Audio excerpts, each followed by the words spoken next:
Citizen TV, Accra, Ghana. Citizen TV, the citizen's power.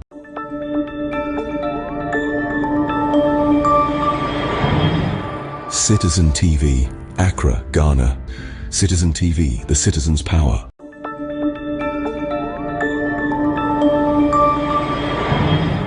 Citizen TV, Accra, Ghana. Citizen TV, the citizen's power.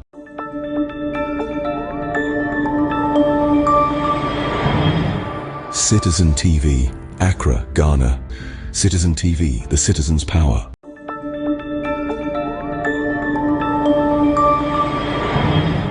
Citizen TV, Accra, Ghana. Citizen TV, the citizen's power.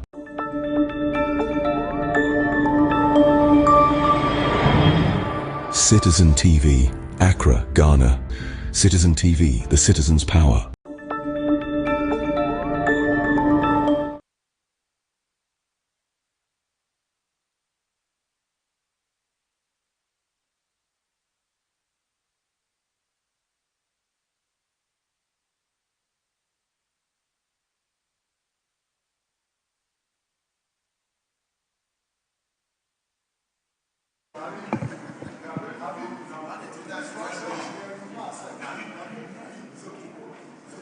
Honourable members, prayers.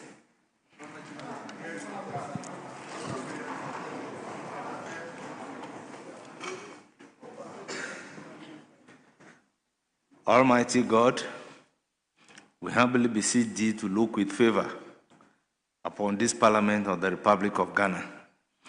Grant that it may perform its high duty as in their sight. Give divine guidance to the President of the Republic, endow members of Parliament and ministers of state with discernment and vision, integrity and courage, that through the labors of government this land and people may be well and truly served, and their good purposes for the common human life be realized in our midst.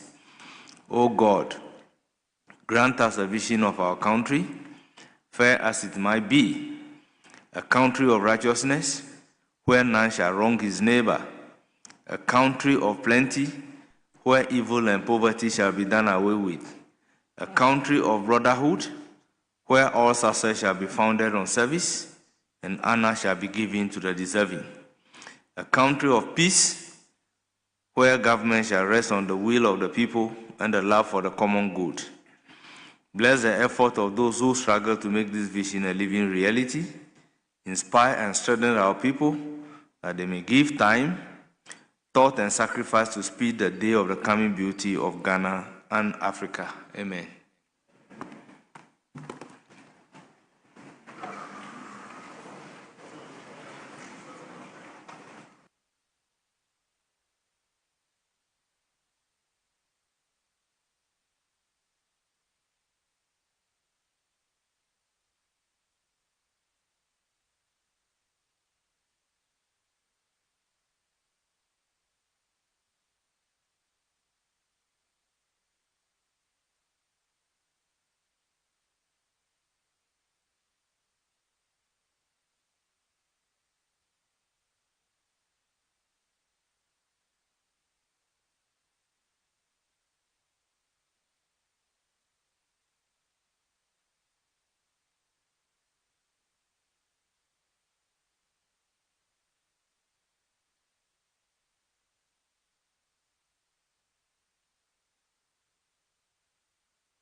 Honourable members, there being no message from His Excellency and formal communication by the Speaker, we take item number 6, which is correction of votes and proceedings and official reports. So I have the votes and proceedings of Thursday, 9th July 2026 for your correction. Page 1, page 2, page 3, page 4,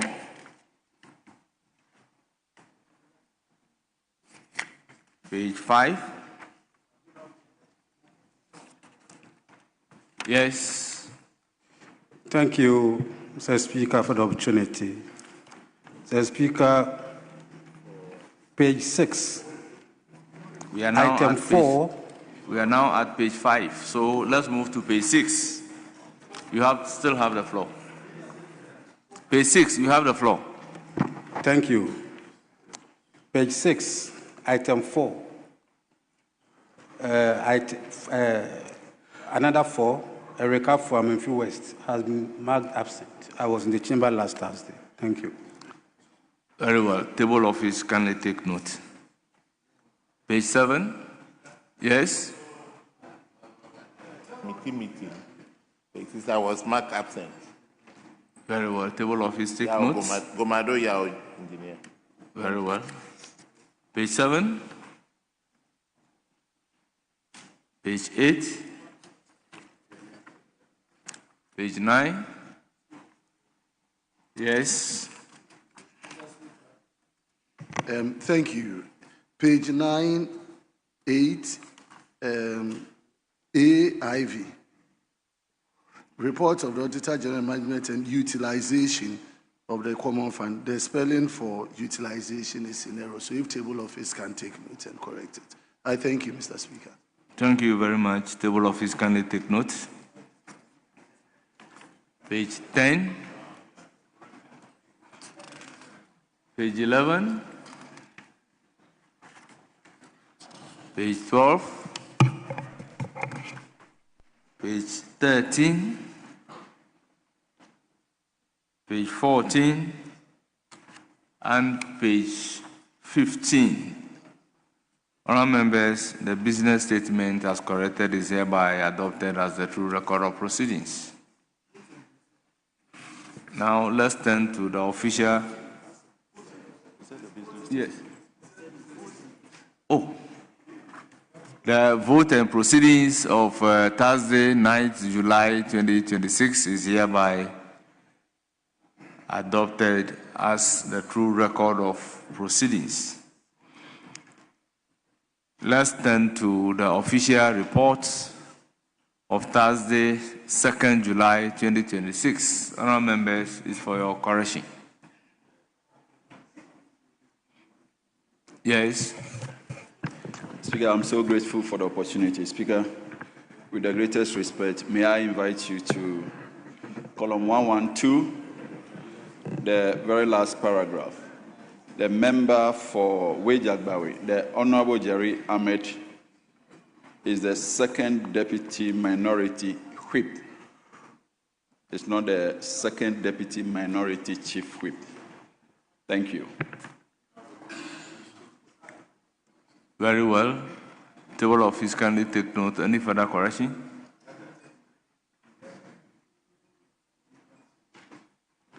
Any further correction? Honourable members, in the absence of any further correction, the official report of Thursday, 2nd July 2026, as corrected, is hereby adopted as the true record of proceedings.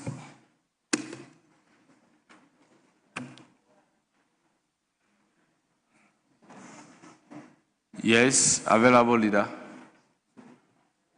Richard will take the business statement.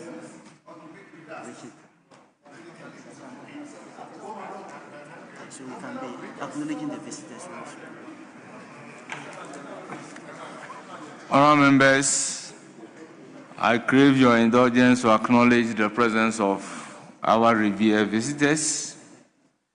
First on the list is students from Ashesi University, led by Albert Ajapong.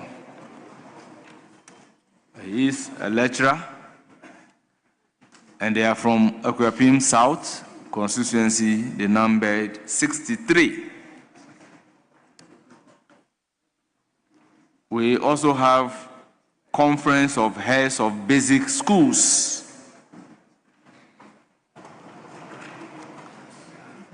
led by Mr. Omar Fuseni, chairman.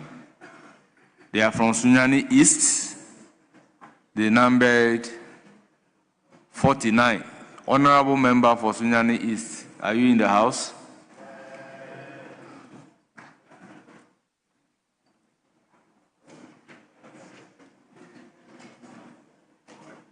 We also have Grace Dew International School, led by Richard Beku, a teacher. They are from Ayawaso Central, they numbered 43. Then we have Pentecost Presbytery School from Kaswa. They are led by Ernest Obin, staff, representative. They are from Ewutu Senya East. They numbered 82.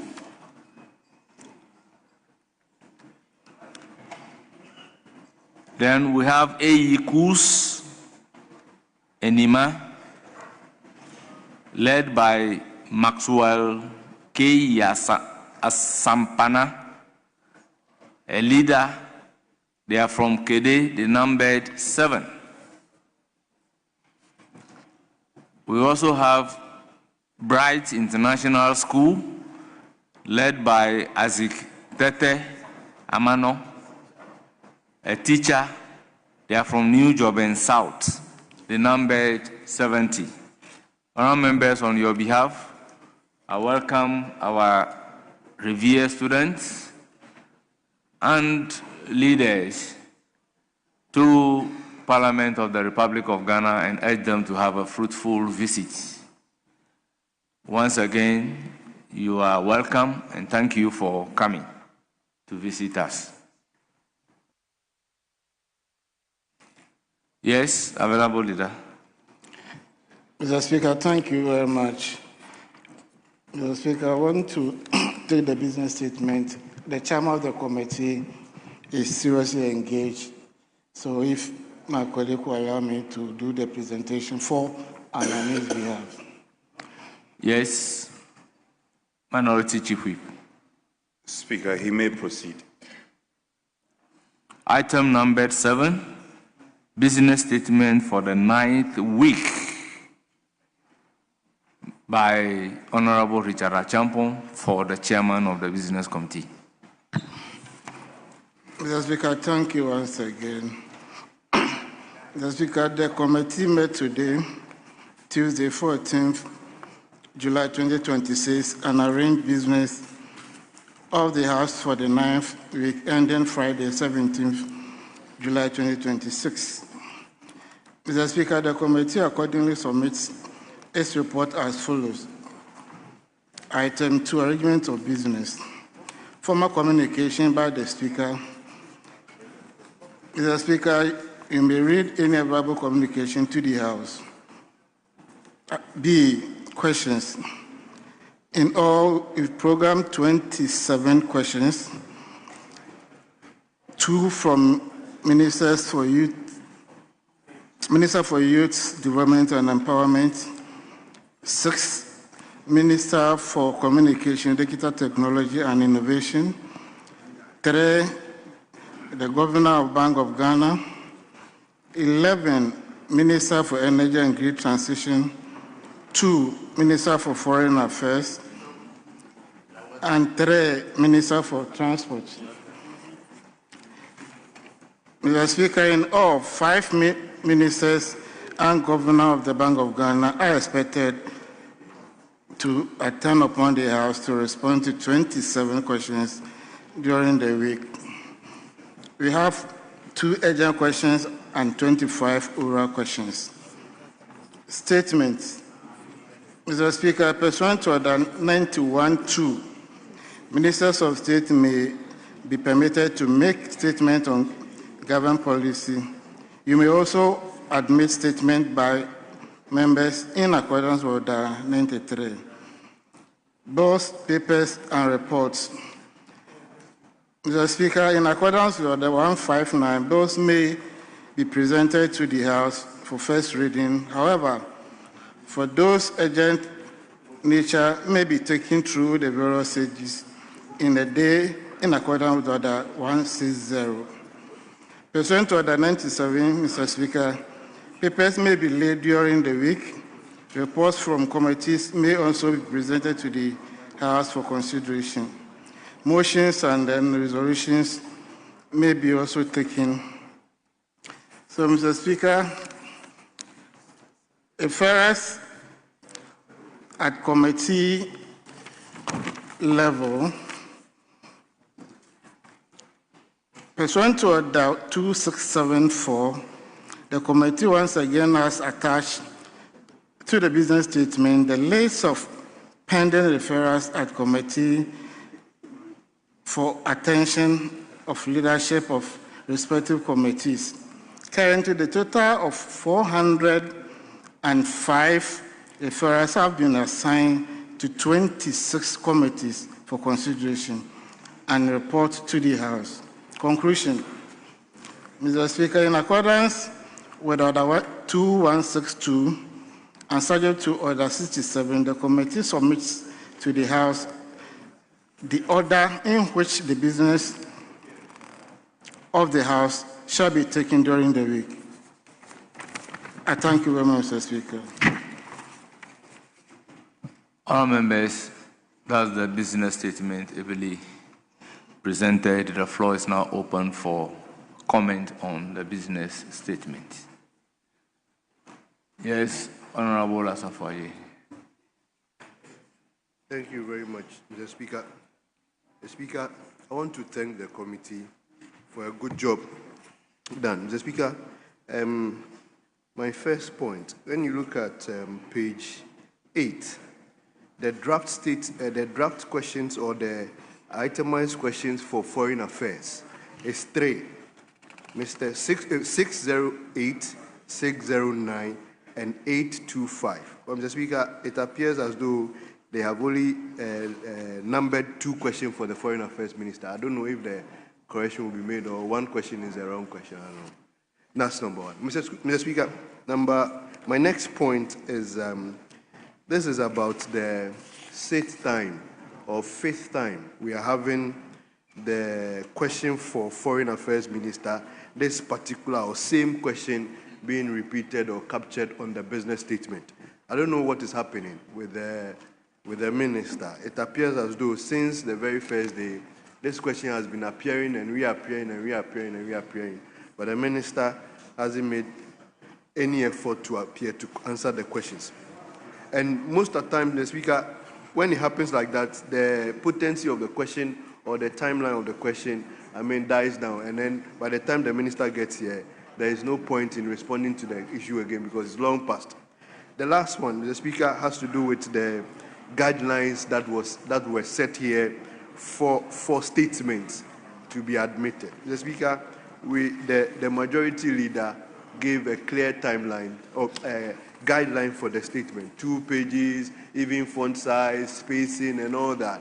It appears we've breached all that, and statements that are being read on the floor here, the Speaker, way outnumbering the approved number that was given and all that. Because I want the business committee to avert their minds to some of these guidelines and approved procedure that has been given by the House. Thank you, Mr. Speaker.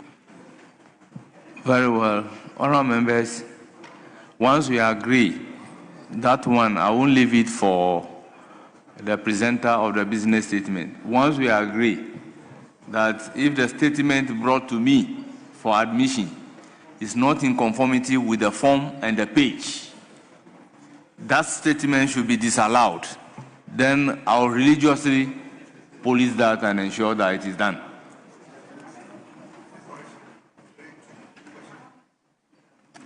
So the rest, I will leave it for him to come and answer. The second part of your request has to do directly with me because I am in charge of admitting the statement. So it's the sense of the House is that any member who contravenes the font and then the length of the statement, that statement should be disallowed. I will do that religiously. And that is the point that I'm making and giving such notice to the entire House. Yes, Honorable Boama. Most grateful, Mr. Speaker. Let me commend Honorable Richard Achampong for presenting the business statement on behalf of the Leader of the House. Mr. Speaker, I have one major issue of concern, and that is with regards to the House Committee's report. Mr. Speaker, we had a House Committee report to be taken by the House, which had been on the order paper for so long a time. We've not been able to take it, and now you can't even find it in the order paper. The House Committee report is supposed to speak to critical issues of concern of members of this particular chamber. We have members complaining a lot about the state of affairs in terms of facilities available to them. And so we have been in expectation that leaders will bring this issue for the House to deliberate, so that at the end of the day, we can find solutions to the concerns of members. So I'm wondering why we don't have it in the order paper. And so I'd like to find out from the Leader of Government Business why we don't have the House report available in the order paper and why it has been dropped. That's my first. Mr. Speaker, my second area of concern is generally the outstanding reports. You've talked about a lot of referrals to the committees. Day in, day out, we are referring more reports to the committees. And yet, the speed with which referrals are made to committees, we are not getting that same agency in bringing them back to the House for deliberation. I want to find out from the Leader of Government Business, what is leadership doing? What is the Leader of Government Business doing in ensuring that we get these papers readily for us to deliberate? We don't want a situation whereby when it is time for us to rise, then we are being pushed as House to be considering a lot of papers and referrals late in the day towards the night. And so leadership should take some of these concerns for us so that we can deal with issues that are referred back to the chamber for us to look at it before it is pushed on us at a later point in time. Mr. Speaker, I want to thank you for the availability. I thank you. Yes, you have the floor. Thank you, Mr. Speaker, for the opportunity. Mr. Speaker, I commend the Business Committee and Honorable Achampong for the presentation made. Mr. Speaker, I want to commend the President for the initiative, the cleanup, President John Dramani Mahama for his initiative. However, Mr. Speaker, I think that we need the Minister for Local Government. We need the Minister for Local Government in this House to tell us how we are going to have a sustainable, clean city or nation, rather than the President having to declare such, take such initiatives, Mr. Speaker, because if we can get the Minister giving us a clear roadmap, the Minister should be programmed to come and give us a clear roadmap for how we are going to have a sustainable, clean nation, rather than periodic cleanup exercises. Thank you, Mr. Speaker. Yes, Honorable Kingsley Nyarko. Mr. Speaker, I want to plead with the Business Committee. Mr. Speaker, I've seen that the Minister for Communication, Digital Technology and Innovation is supposed to be in the House this week to answer some questions. 6 questions. Mr. Speaker, there's a particular question that I've asked the Minister about a year ago that I personally gone to the table office to check. That question has been admitted and transmitted to the Minister. It's about the poor network that we are experiencing by the network providers in this country. Mr. Speaker, over a year, and we are still experiencing poor network services by the communication providers. So I'm on to plead with the leader of the Business Committee, and Honorable was in the report, that that question has to be tabled for the Minister to come and answer. Only 6 questions. If that question that was asked about a year ago had been added, I'll have my peace, and the consumers will also, be told what MTN and Vodafone, or sorry, Telcel are doing to ensure that we enjoy better services, Mr. Speaker. This is my concern. A question for over a year. Mr. Speaker, it's worrying. It's worrying. So I expect the minister to be here to provide responses to this very important question that is on the hearts and minds of the citizenry. Thank you, Mr. Speaker, for indulging me. I'm grateful. Yes. Honorable Habib. Thank you, Mr. Speaker. Mr. Speaker, I would like to find out from the chairman of the Business Committee when we should be expecting the media budget, because this sitting is media budget sitting. So when exactly should we be expecting the media budget? Whether it's a review, it is something that he has to present, and whether the minister is coming to ask for more money or not. And then, Mr. Speaker, the other thing is that I mentioned to the chairman of the Business Committee, Ghana participated in the World Cup, a mega tournament like that. We were not briefed before we participated.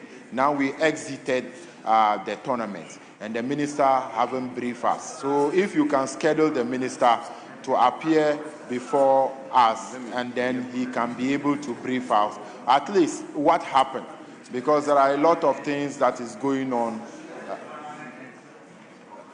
Mr. Speaker, you need to protect, because the majority chief whip, I don't know, I will not move to, because you see, a lot of things happen at the World Cup, and a lot of Ghanaians were not happy with the way we play, the way supporting base went. Even the president informed us that free tickets were going to be given, but those tickets were sold. Are you aware? So, minister should come and brief us. I thank you, Mr. Speaker. Yes. Chief Whip, Minority Chief Whip.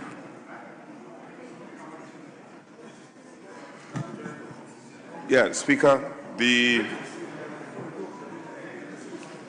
I see on the front page of the report 27 questions scheduled. And front bench, if I have your attention, 27 questions scheduled. You've given prior notification that media comes 23rd. And you know what the tradition has been. Once media comes, we have a defined programs to be taken in the chamber. In this house, we've taken average 77 questions per week.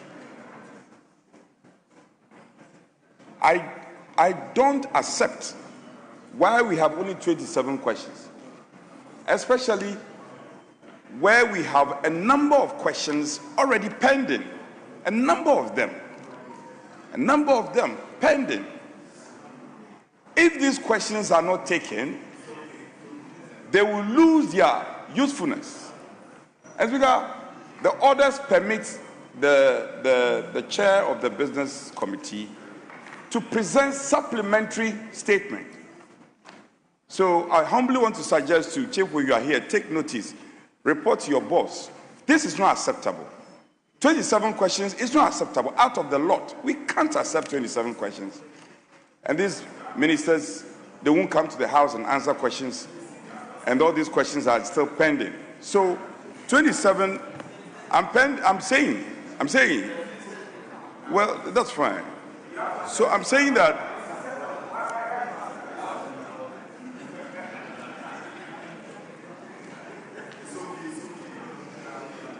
so yourself, you know, Speaker, they know that the 27, in the face of what is at stake, 27 is too small.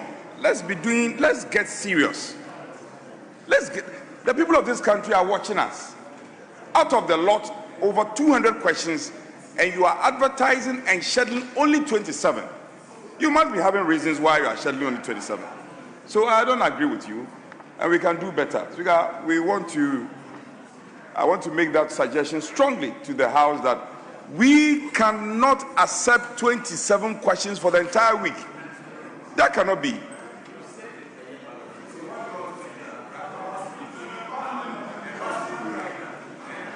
Again, don't try and, you can't intimidate me. You know you cannot. You cannot intimidate me. Speaker, again, humbly want to suggest the bills are important. But that is our core function. Passage of laws. You had given prior notification per the schedule you gave that over 69 bills will find their way to this House. How many have you presented so far? So you should be speaking to the ministers who are supposed to shepherd these bills. They must find their way to this chamber. Very, very important bills.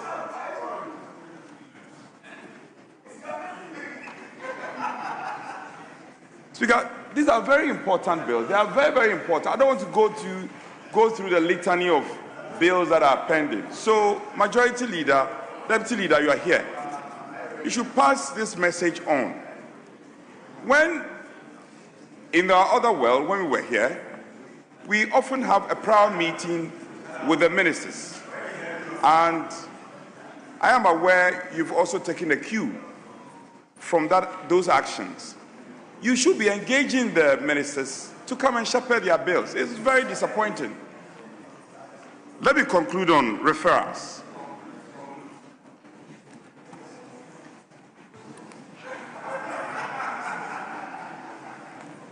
Speaker, I have seen the attachment to the business report or a business statement. We have over 400 referrals pending. That's an ugly history we are making. 400 referrals. And every day we come with the business statement and we just attach an attachment to the business statement and say that we have this referral pending. Speaker, if you do a cursory glance at the attachment, you come to a conclusion that close to 70% of the referrals are merely annual statement by audit committee of various assemblies. I mean, for heaven's sake, how do we allow this to be pending all this while? Yes, I'm saying you laid them. We still have many of these committees, annual statements of audit committees pending to be laid today. And they will go and add on to the existing ones. Why? Why are we doing this to ourselves? We were here before. We were not doing this. You should take a cue from us. Take a cue from us. The Constitution mandates us to put together a committee by this House. You should be leading the charge. Majority side, majority front. Honorable Champion, stop looking at me like that. You should be leading the charge. Honorable Roxton, lead the charge. Support your deputy leader. By now you should be putting together the committee to be working on this. And you will not keep quiet and listen. You, I'm referring to you. So, Speaker, it's not the best. We can get clinical in terms of what we want to do. And look at our other papers. We advertise business on the other paper that we are not ready to take. All these motions, I can go through them. So the other people look voluminous. We are not ready to prosecute the business, and we just come and we are wasting papers and we are just printing. We are not concerned about carbon print. What is that? Front bench, majority front bench. You must be getting serious about this business, and the president is watching you. No. No, I insist. Get clinical with your business. As we go, I insist. 400 referrals. We can't be proud about that. We can't be proud. Roxton, what do you want to say? I can sit down for you to speak. I'll come back. I can yield to him to speak, and I'll come back to it. 400 referrals, and you are saying I'm not pioneer. Is that your defense? you should be telling us what we will be doing to deal with the referrals. That's how you should be speaking as a majority side. Speaker, so your 27 questions, you should be sitting down. Well, you can stand. The Speaker will not recognize you anyway. The Speaker will not recognize you. You can keep standing. Speaker, 27 questions out of 200 questions. Huh? At one breath, you are talking about 24-hour economy. You have 200 questions, and you are proud to only advertise 27 out of the 200. And you say, minority, we should just keep quiet and be applauding you. We will not applaud you today. Get serious. Move your ministers to come to the House and shepherd their bills. Over 69 bills and just about 5 bills. Why? We must get serious in this country. Speaker, I can sit down for you to speak. Yes. Mr. Speaker, please. Majority Chief Whip, you have the floor. Mr. Speaker, my counterpart knows how we manage this House. It's most unparliamentary for him to refer to the majority bench that we are not serious. Yes, we should get serious means that we are not serious. With all due respect, I'll never do that to you. No matter the circumstances, I'll never do that to you. So don't do that to us. There are over 400 referrals that you referenced. 135 alone was referrals, documents, papers laid just last week, Mr. Speaker. So he has also forgotten that the local government committee alone laid 75 of their reports 2 weeks ago, and their reports pending for plenary to take. So by all means, raise the issues. The issues were raised at the business committee today. Unfortunately, you were absent. I didn't take it against you. So if we come to the floor, you want to raise it, yes, add them. No, I'm serious, add them. But don't run the front bench under the bus. It's not fair. It's not fair. It's not fair at all. Please. So withdraw that portion. I plead with you that withdraw that portion and make your comments, and let's make progress in the matter. Speaker, Honorable Minority. Speaker, with respect, I just want to conclude. Speaker, may I conclude? With all due respect, you have concluded before I gave the floor to the Majority Chief Whip. Comment on the business statement should not be a debate between two people. Speaker. So I intend calling the presenter of the business statement to respond. Speaker, with respect, my colleague had made pleadings and he's made presentation to me. In fact, I had not concluded. So I am a gentleman. I have no problem withdrawing a statement that you find that you are sensitive to. So, but I'm saying to you, with respect, Chief Whip, I'm just saying to you, you know how committed I am to getting things done in this chamber. You are not at the front bench. You should tell him. So I'm saying, we cannot, Speaker, it is not right. It has never happened. 400 referrals, no, I'll come back to the point. 400 referrals, it has never happened in this House. But unreservedly, I withdraw those words that you are not serious. Yeah, you are serious, but get more serious. Get more serious. I thank you for the opportunity. Yes, any response to issues raised, if any?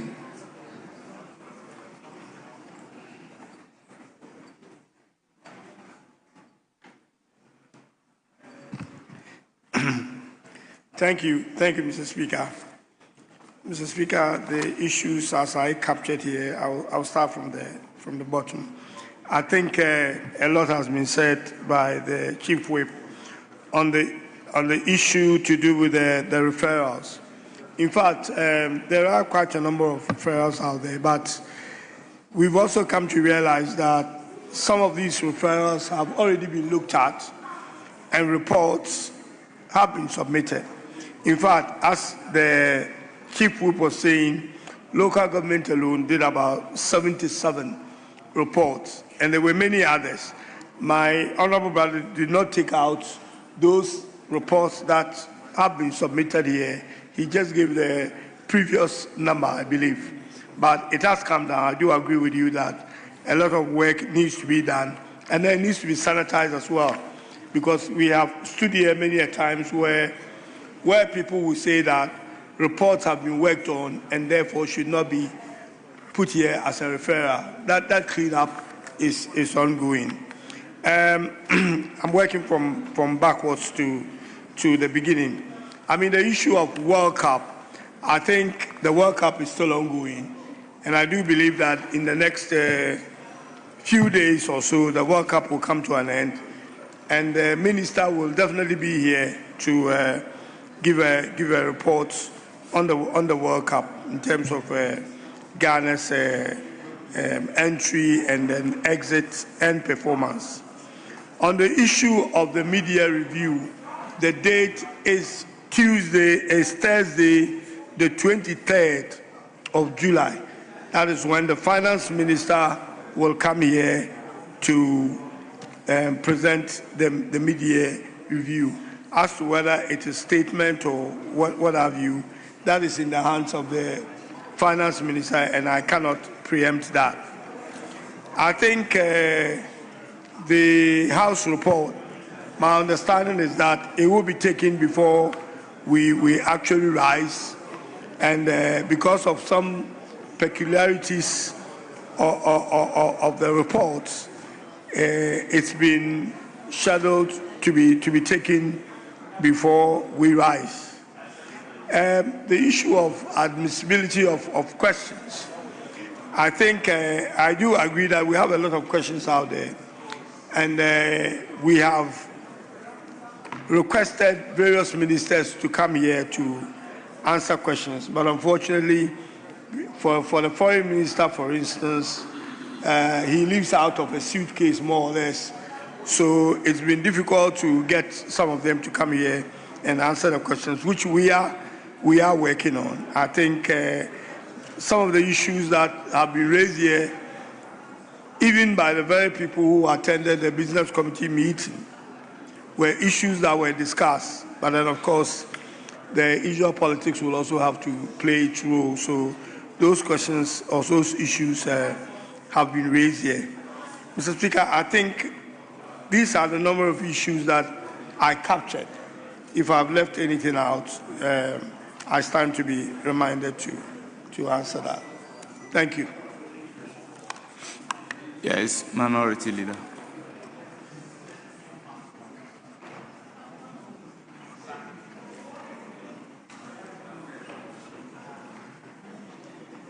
Speaker, thank you for the opportunity to express my own views regarding the matter before the House, the Business Committee report. Mr. Speaker, in the statement by the second Deputy Minority Whip,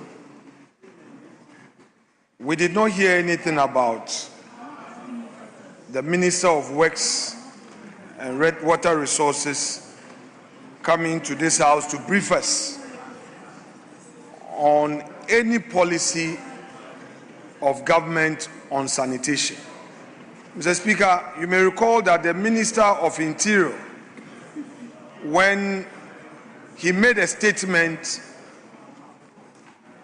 on this flood situation, indicated to this House that government will come with a comprehensive policy on this flood situation and how to address it. Mr. Speaker, I submit that it is not enough to declare 2 days for the purpose of cleanup. The cleanup exercise is not a solution. The solution is a well thought out policy on sanitation That is what we need as a country. And it is becoming too late in the day. Any government determined to solve a problem the magnitude of which we saw would, without delay, announce a national policy on sanitation. Enough of the knee-jerk posture, the ad hoc measures. Mr. Speaker, we don't need them. Thousands lost property. Maybe because they are not public servants, they are not politicians, we are not talking about it. Many poor people lost their property. Many poor people lost their business. We need the government to rise to the occasion and address the nation on this matter. Mr. Speaker, it will surprise you to know that even after this matter, we have not seen any national mourning. People have died. Mr. Speaker, people have died. People have died. It is important that some official statement to commiserate, to address it. Mr. Speaker, we've seen other disasters where the president announced a national mourning. This we have not seen. Mr. Speaker, that is very important. Mr. Speaker, the second issue has to do with accountability of the 350 million that was approved by this House. Mr. Speaker, we have heard of the disbursement. We, the minority, supported government when it brought the application to the Finance Committee. It was not a majority decision. It was a unanimous decision by the committee. Honourable Minority Leader. Yes, Mr. Speaker. The rules are clear on the issues of accountability. Mr. Speaker, what has that got to do with comment on business statements? Mr. Speaker, if I land, please bear with me. I'm laying a foundation to the very point I want to make. No, sometimes... Mr. Speaker, let me finish. Sometimes I feel that we are abusing our Mr. rights. Speaker, I'm not. I am delving into the matter. Mr. Speaker, what we want as we the minority want the Minister of Finance to be programmed to come next week, Mr. Speaker, to brief this House on how the 350 million has been disbursed. Mr. Speaker, because it's a national emergency, we were expecting the majority leader to program the minister. Because, Mr. Speaker, he came under Article 177. Honourable Minority Leader, don't you think this will be appropriate question for the Finance Minister to come and answer? Mr. Speaker, there are several mechanisms. A question, a ministerial briefing. I am holding the view on behalf of my colleagues that the circumstances we find ourselves, our expectation is that the majority leader will program the Minister of Finance to brief the House. Mr. Speaker, we say so because last week, when NADMOD was sharing some items, it came to light that at Nima and Mamobi, they were sharing baked beans. When we raised it, they now told us that the baked beans was not part of the procured items. It was a donation. Mr. Speaker, we don't know who have donated. This is an important matter that we believe the Finance Minister should brief this House. So, Mr. Speaker, you should take note. Mr. Speaker, the next issue. Minority Leader, let me recognize the Chief Whip. He's been on his feet for Mr. some Speaker, time. you want to recognize the... Yes. Very well, that's fine. You can go to... Mr. Speaker, I arise on grounds that the minority leader is grossly misleading the House. Grossly misleading the House. Mr. Speaker, I rise in pursuance of Order 122. Mr. Speaker, one, the allegation that government has not been responsive You made the allegation. That was your opening comment, that the government has not been responsive and that government should be responsive. It's totally unfounded. The government has been so responsive and moved with alacrity. You actually criticized government last week, Mr. Speaker. Government has secured 350 million. Government has secured 350 million from the contingency fund, subject to the approval of the Finance Committee, which was granted, and has since been disbursed, or in the process of being disbursed. And so the claim that government has not been responsive in this matter is totally unfounded and mischievous. Number two, Mr. Speaker, just last week, as many as 3 statements were admitted by you, Mr. Speaker, and read on this floor. Those statements attracted a lot of interest from members. The statements were essentially about the consequence of the flood that we suffered, including the victims that we lost. And messages of condolences were extended to the bereaved families. So for the minority leader to get up and say that no formal statement had been made in respect of the life that we lost is totally unfounded. A message of condolences need not come from a minister only.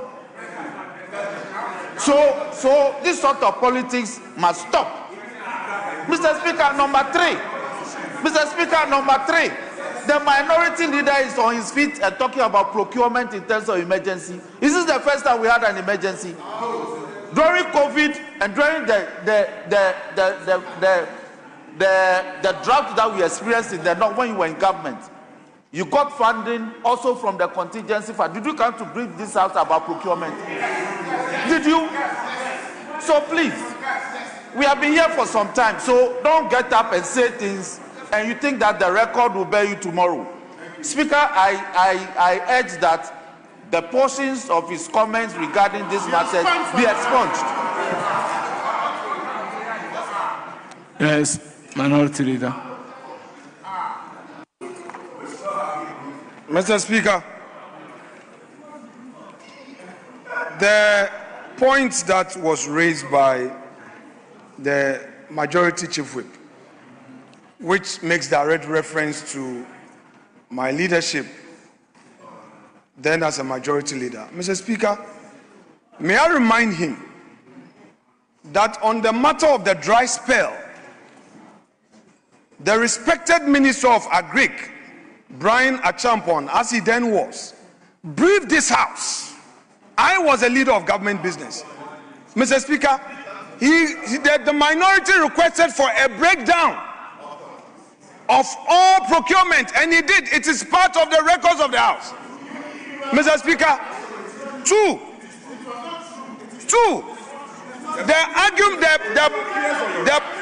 the issue before this House, which I am raising, is that we have not heard the government making a declaration with respect to what has happened to those who lost their property and those who lost their lives.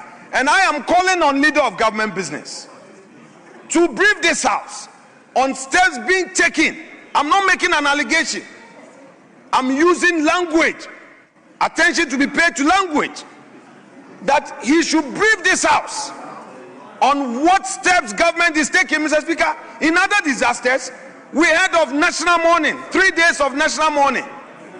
Nothing has been said, and that is what I want the minister to brief this House on. Mr. Speaker, on the issue of the contingency fund, the Chief Whip himself is saying that we gave approval for withdrawal to be made from the contingency fund under Article 177. Mr. Speaker, in this House, we have been told that indeed, because the account was garnished, government withdrew the money from other sources. Again, may I call on the Majority Leader to program the Minister of Finance to come and brief this house which government account they withdrew them funds from. And two, the Attorney General and Minister of Justice should come and brief this house which entity, which party, which agency, which institution, which individual garnished government account. The full dossier must be furnished this house. It's very important because, Mr. Speaker, to garnish a contingency account of the state is very serious. The Attorney General must fully brief this house how the AG was involved and how come, and indeed whether or not they have appealed the decision and what is the status of that account. Mr. Speaker, the next point, I want the minister, the leader of government business to brief this house, has to do with, Mr. Speaker, the Ministry of Agric. Mr. Speaker, may I plead with the leader of government business to program the Minister of Agric to come and brief the house on the status of the Nkukon Kitinkiti initiative. Mr. Speaker, the minister is on record to have said that the beneficiaries have consumed the beds. Mr. Speaker, we want clarity as a house because, Mr. Speaker, this was supposed to be an entrepreneurial venture where they are supposed to pay back.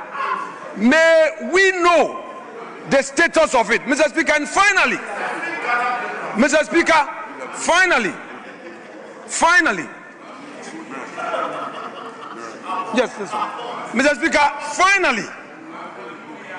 Speaker, finally, can the Minister of Justice and Attorney General be programmed, Mr. Speaker, urgently to come and brief this house on the activities of IYOCO? Mr. Speaker, we are a house with oversight responsibility. Mr. Speaker, there are things that are happening. If we don't talk about it today, tomorrow, the other side may be wearing the shoe. Mr. Speaker, the Director of Communications of our party, Miracles Abuaji, was arrested and detained by IYOCO at the airport. Mr. Speaker, he has been in custody for over 3 days. We are not against accountability. We are against the Rambo style. Mr. Speaker, our colleagues should not be up in arms. It can be them tomorrow. Mr. Speaker, what is happening to Miracle Abuaji is not good for our democracy. The Attorney General should come to this house and brief us of the situation.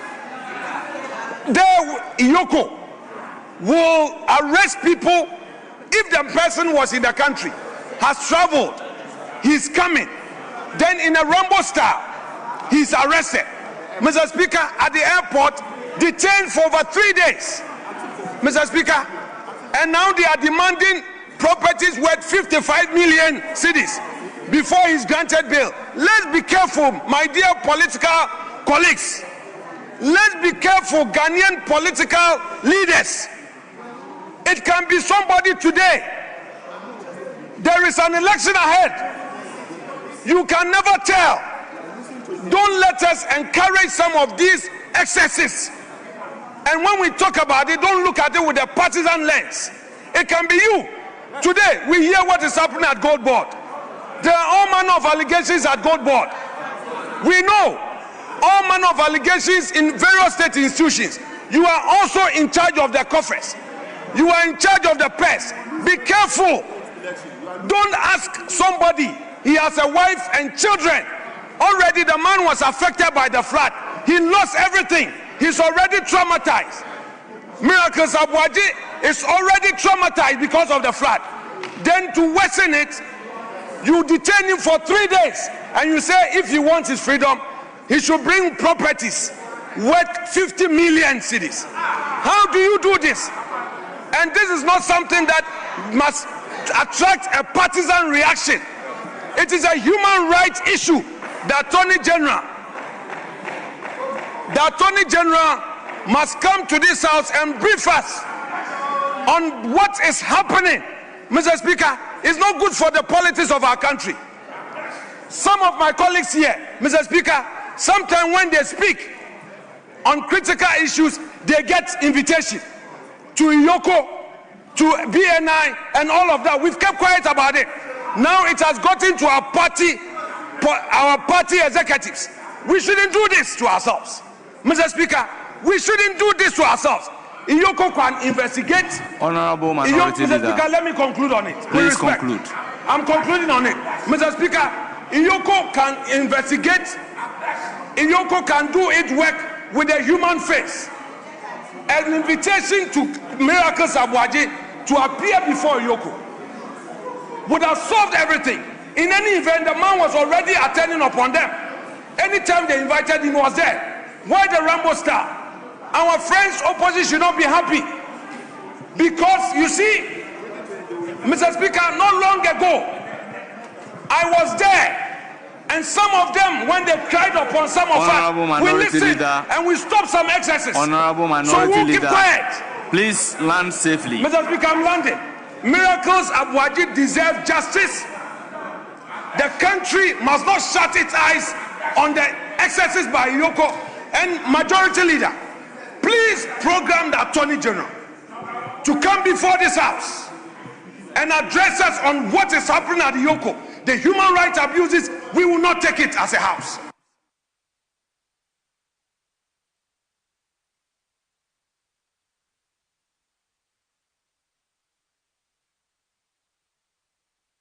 Honorable Majority Chief Whip. Mr. Speaker.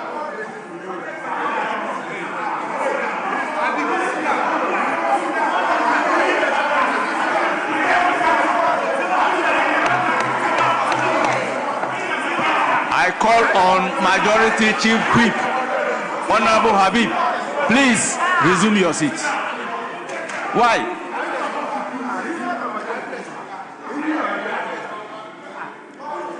Mr. Speaker. Yes, Majority Chief Whip. Mr. Speaker, I believe you've given me the opportunity to speak in my standing as a member of this House. You didn't give me the opportunity, I believe, to respond to the matters arising from the business statement, because my comment too is contingent on matters arising from the business statement, attracting comments from the Minority Leader. Mr. Speaker, the Minority Leader is on his feet, suggesting that the Attorney General should be invited to respond to queries from him regarding the performance of functions of his office or agencies under him. Speaker, the particular matter that he has referenced, perhaps he hasn't read. And so let me reference the formal response from Iyoko. Because you see, we are members of a community of reading men, and I want him to read. Mr. Speaker, the Iyoko,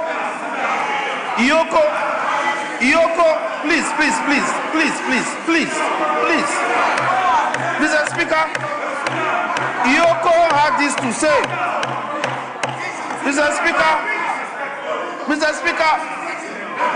on 13th July, Mr. Speaker, Iyoko released the following statement. Mr. Speaker, arrest of Dennis Abuaji, aka Miracles, and Gerard Appiah in respect of Ghana Series 55 million investigations into the Interministerial Coordinating Committee on Decentralization.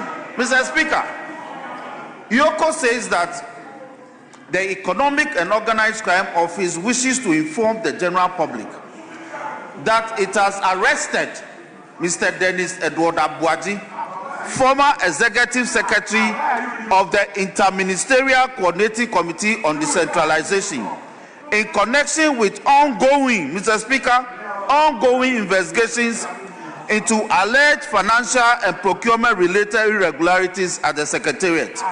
Speaker, the Iyoko proceeded to further say that the arrest follows extensive investigations commenced by Iyoko after receiving a petition from the current Executive Secretary of IMCCOD requesting further investigations into a forensic audit conducted into the affairs of the Secretariat covering the period from 1st August 2022 to 2nd February 2025. Mr. Speaker, the charges that Miracles Abuaji and Gerard Appiah faces include conspiracy to steal and stealing, using public office for profit, causing financial loss to the state, dissipation of public funds, defrauding by false pretenses, and money laundering. So, Mr. Speaker, the minority leader has no right under the sun to suggest that where an investigative body has conducted a year-long investigation into a matter, has invited the suspects, and now has made a prima facie determination and is effecting arrest that may possibly lead to prosecution, the minority leader is on this floor saying that we should invite the Attorney General to come and respond to what? That we must not demand accountability from public office holders. Is it not the same man who stands on this floor and cautioning us that we as politicians we should be careful, and that it is the public servants who do all the things that we get blamed? And today when the public servant is getting blamed, you are saying that he shouldn't be blamed. So by all means we can do politics, but some of the things, Mr. Speaker, it must not be countenanced on this floor. It must not. Now, in respect of bail, nobody is saying that he should bring property worth 55 million Ghana cedis. Yes, 55 million Ghana cedis. They are saying that for somebody to stand surety to assure the body and perhaps the court that you appear and defend yourself in the matter, the person should be able to establish that he has property value to the amount of the subject of the charges. So it's not about bringing a property and all that. He knows that. The 55 million is not money that is supposed to be carried to Yoko. He shouldn't put out these mischievous lines. And so he's a lawyer, he's my classmate, and we practice together, we still practice. He should rather advise that the property be done. And if you think that the terms as offered for the bail are onerous, Mr. Speaker, like you have taught us, he knows that you can always go back and beat it down. So he shouldn't stand here and rather aggravate the situation of the suspect. It is not fair. It is not fair at all.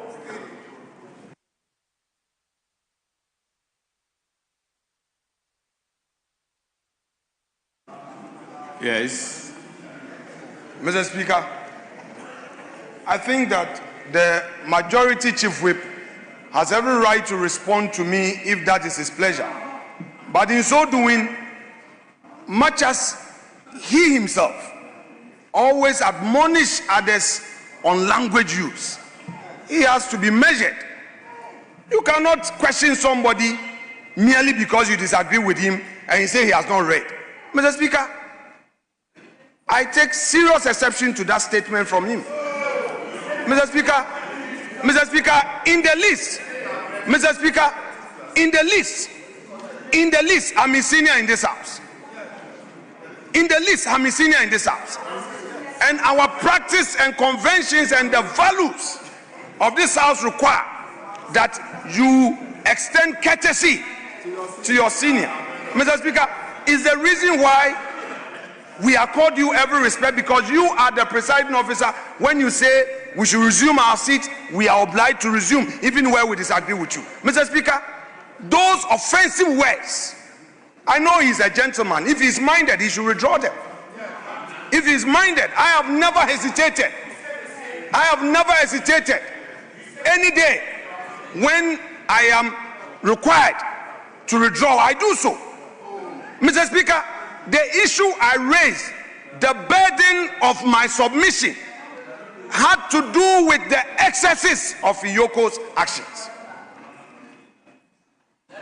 Permit me to crave his indulgence to respond to your demand that he should withdraw the word he doesn't read.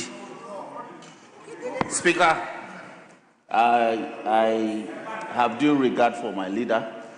I withdraw the word community of reading men. I withdraw. Mr. Speaker, I further withdraw that he didn't read. So perhaps he read, but he glossed over the conditions given by Yoko for the arrest. So I withdraw that person. And I apologize. Mr. Speaker, I've accepted it. Yes. Mr. Speaker, I've accepted it graciously. Yes. But Mr. Speaker, the point I need to clarify is that the bail condition, he contended that the demand by Yoko does not mean that there should be cash of 50 million. Mr. Speaker, Yoko is demanding 50 million worth of properties from the sureties. You are a lawyer, I am a lawyer. We know what it means where a state investigative agency demands Honorable Minority property Leader, worth 50 million. with all due respect, I think we have made your points Very clear. well, Mr. Speaker, thank you. On Mr. this Speaker, let note- me touch the last point. On this note, the business statement Very well. as presented is accordingly adopted.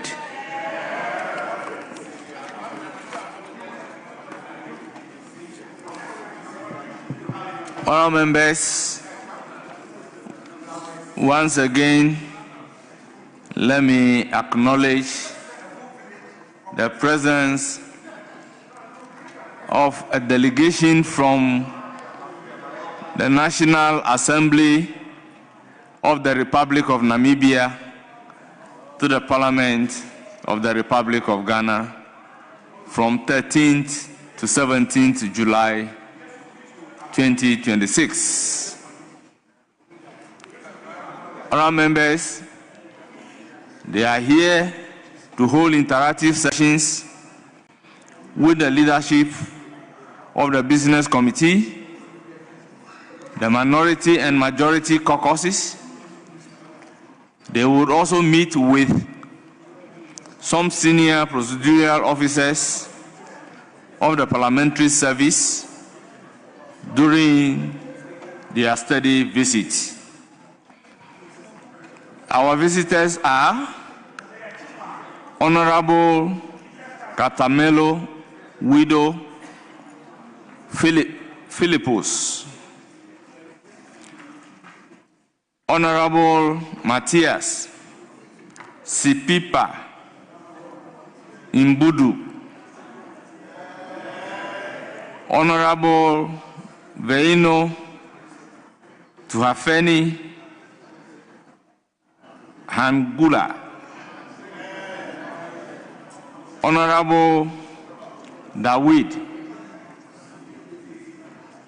Christian Igup,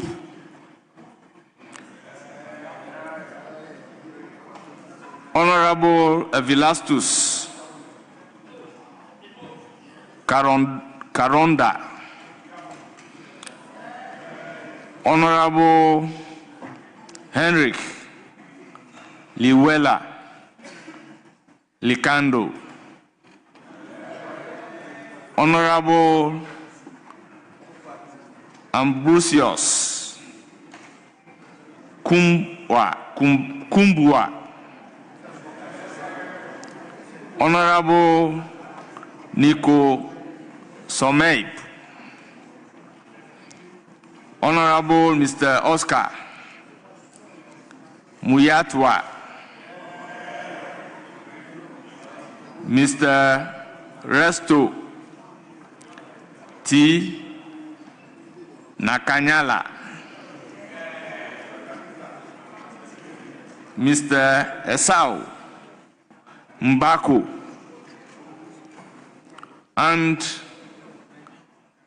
Deputy Director, Security and Risk Services. Our members, we also have our members on your behalf and on behalf of the House. I welcome the delegation to Parliament, and I wish them fruitful deliberations and stay in Accra, Ghana. I also acknowledge Springs Preparatory School, led by Foster Amasianya, a leader. They are from Ho Central, they numbered 40. Honourable members, on your behalf, I also welcome them to Parliament of Ghana and urge them to have a fruitful visit. Thank you very much. Yes, Deputy Majority Leader. Thank you, Mr. Speaker. Mr. Speaker, with your indulgence, I want to vary the order of business on the other paper and take item number 18 on page 9. 18 and 19 on page 9. Motions. Thank you. Yes, Minority Leader. Mr. Speaker, I would yield to the Minority Chief Whip to respond to the application. But Mr. Speaker, if you look at page 25, motion 40, Mr. Speaker, it has been there for over a year. Today, Mr. Speaker, the Deputy Majority Leader must ensure that we act on this motion. Mr. Speaker, this has to do with mass dismissal of Ghanaian youth who have added on to the unemployment situation in the country. If we don't speak for them, who else will speak for them? People who have been dismissed from the employ of the state. Honourable Minority Leader, with all due respect, are you moving motion 40?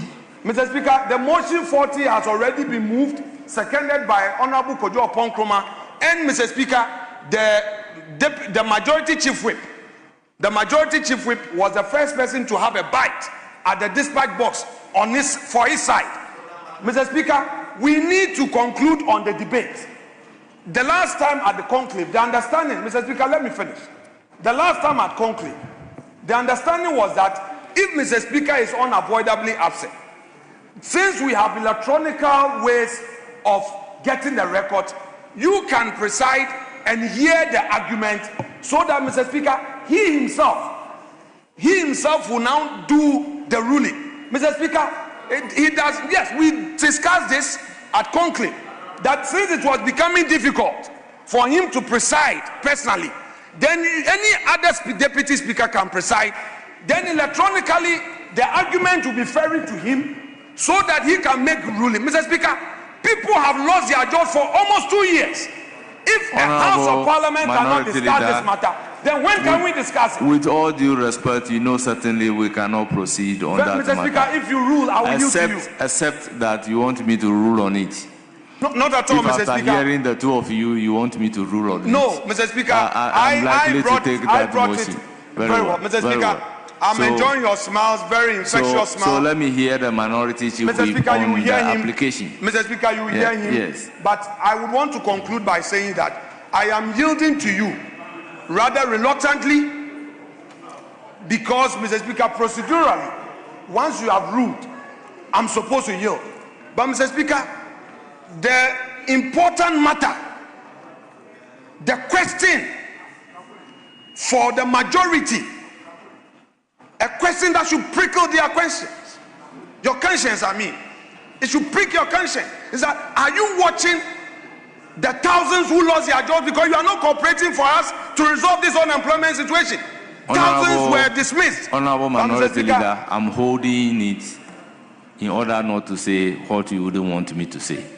Yes, Minority Chief Whip, the application. Speaker, we should proceed as applied. Very well. Motion numbered 18, Chairman of the Committee.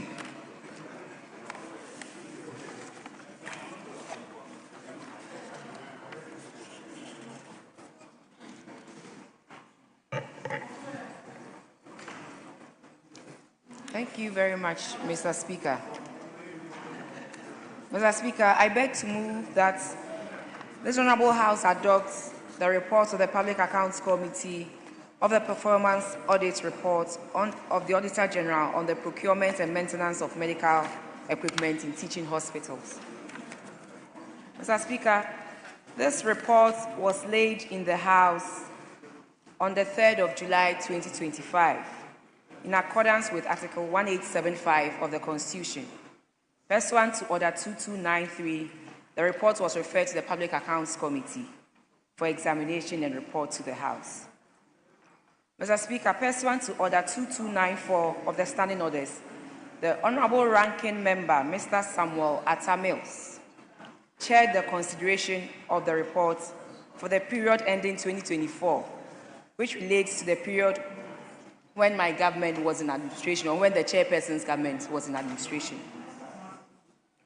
Mr. Speaker, the committee, in considering the report, held a public hearing and invited the Honorable Minister for Health, Mr. Kwabena Minta Akando, and his technical team from the Ministry of Health. And then we also had a technical team coming from the Ministry of Finance. Mr. Speaker, I would like to express our sincere gratitude to the Minister and the officials who attended upon us. We also like to acknowledge the support that we continue to receive from the Auditor General, and also GTV and Parliament TV and other media handles who carry out our sittings live. Mr. Speaker, the audit examined whether the systems of planning, procuring, and maintaining of medical equipment ensured the continuous availability of functional equipment in our teaching hospitals. It also assessed underlying challenges and came out with recommended corrective measures. It covered the period from 2018 to 2023 and considered the position at Kolebu, Komfo-Anokye, Temale, and Ho teaching hospitals. Mr. Speaker, the committee found that the hospitals generally conducted needs assessments and used them in preparing their procurement plans. The problem, therefore, was not simply the identification of need, but the deeper problem was inadequate funding, insufficient equipment, maintenance failures, weak technical capacity, and prolonged equipment downtime. Several critical machines, including CT scans, MRI machines, and other diagnostic equipment, were either inadequate, obsolete, or non-functional, according to the reports. Mr. Speaker, the committee was particularly concerned that Komfo-Anokye Teaching Hospital, despite its national importance, has never had a cardiac catheterization laboratory. And we are told that as a result of this, one medical doctor lost his life. Patients requiring urgent cardiac intervention may therefore have to be transferred to Accra, with the obvious risk that they may not even survive the journey. The committee recommends that the Ministry of Health prioritizes the procurement of such specialized facilities and engage the Ministry of Finance and the Ghana Medical Trust Fund to secure the required funding. Mr. Speaker, also purchasing medical equipment is only the beginning. Equipment must be maintained, calibrated, supplied with spare parts, and operated by properly trained personnel. And this, the audit found, was also lacking. The audit found instances in which equipment was damaged through mishandling. They also found that the biomedical engineers who are supposed to handle these machines do not consistently receive the specialized training required to repair sophisticated equipment. Consequently, hospitals remain heavily dependent on third-party vendors, sometimes at considerable cost to the hospitals.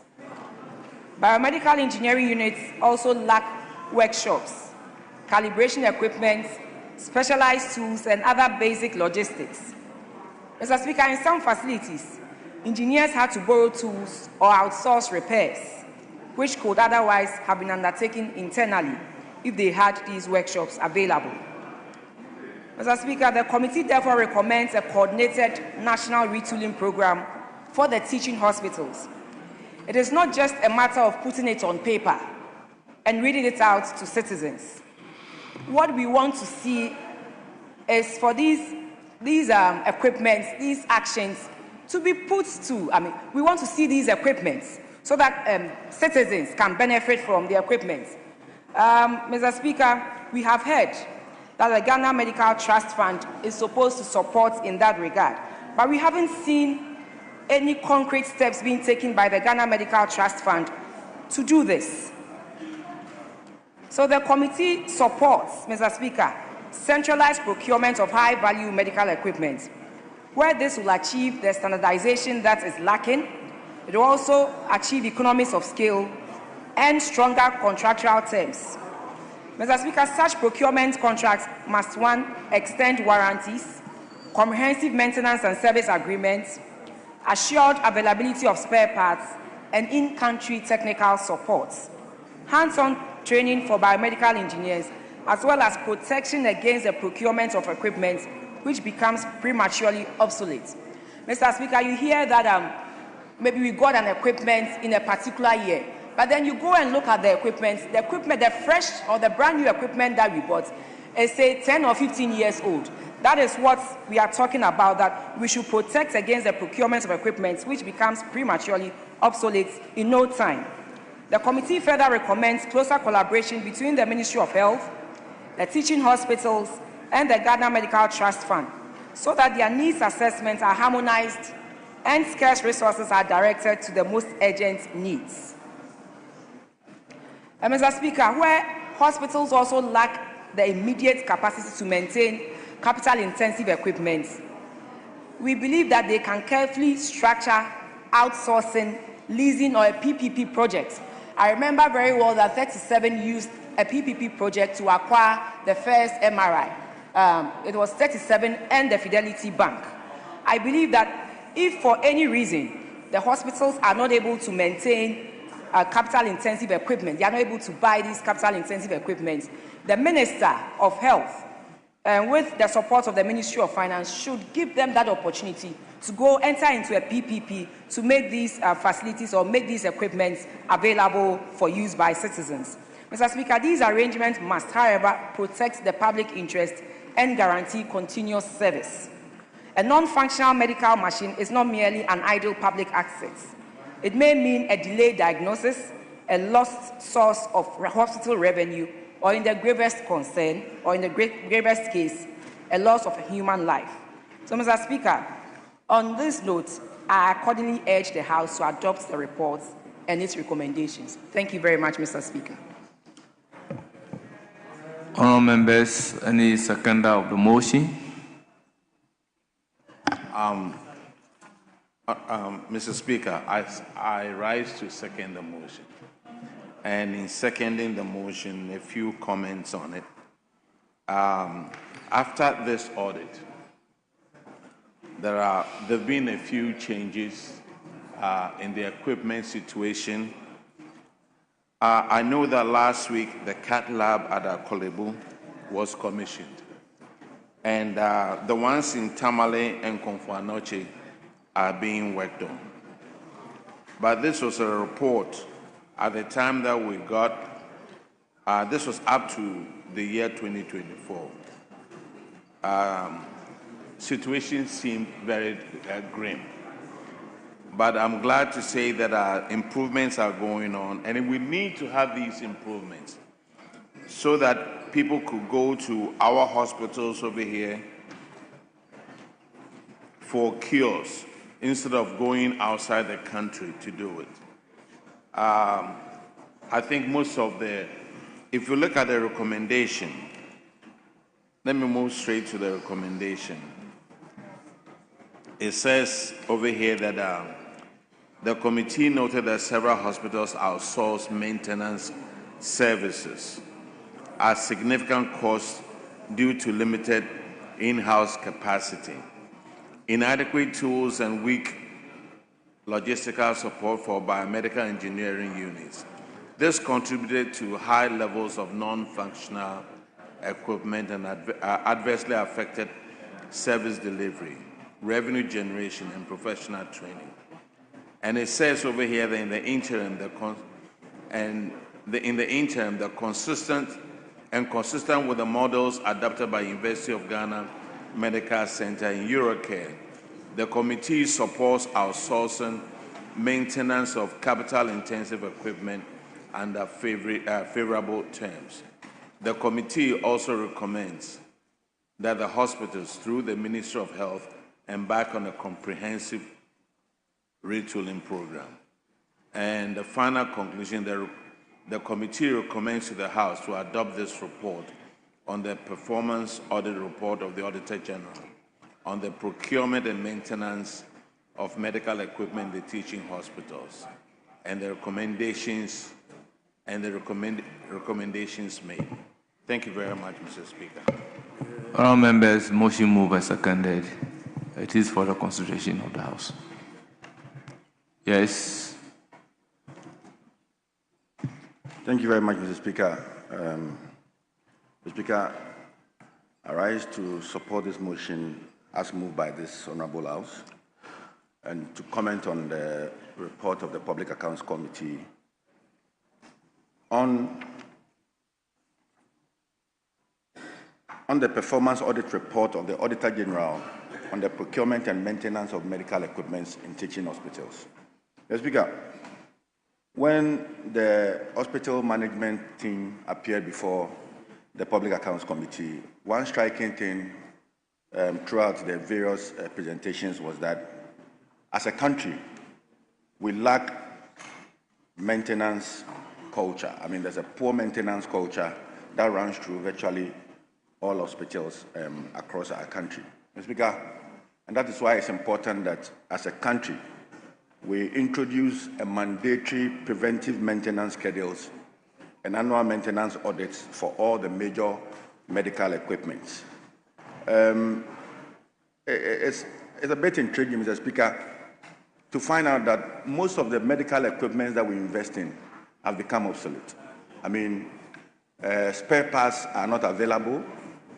You get to Kolebu, you get to Konfanochi teaching hospitals, and you realize that equipment that ought to arrest major conditions like cardiac arrest are unavailable. Mr. Speaker, this cannot be allowed to go on, and that is why, for me, we seriously need the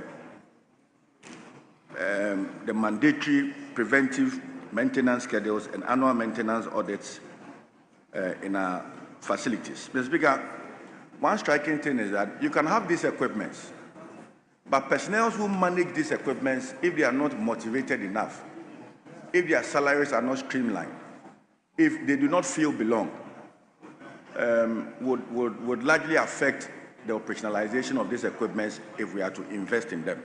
Mr. Speaker, biomedical engineers in this country receive inadequate specialized training, and this results in frequent dependence on third-party vendors. Mr. Speaker, I am a lab technologist myself. I did lab technology as my first degree, and when I speak to colleagues in the industry, the sentiments is that we seem to have left them. I mean, we do not have a structured payroll system for biomedical engineers, and this seems to be affecting the output. Mr. Speaker, so we must commend the committee for recognizing that biomedical health professionals deserve that same level of attention and motivation as other health professionals. Mr. Speaker, we need to also expand the conversation to include all health or allied health professionals, especially medical laboratory scientists, medical laboratory technologists, whose works underpin diagnosis and patient care. Mr. Speaker, it is for this reason that we are recommending to the Ministry of Health that modern medical equipment is not only as effective as the professionals who maintain it.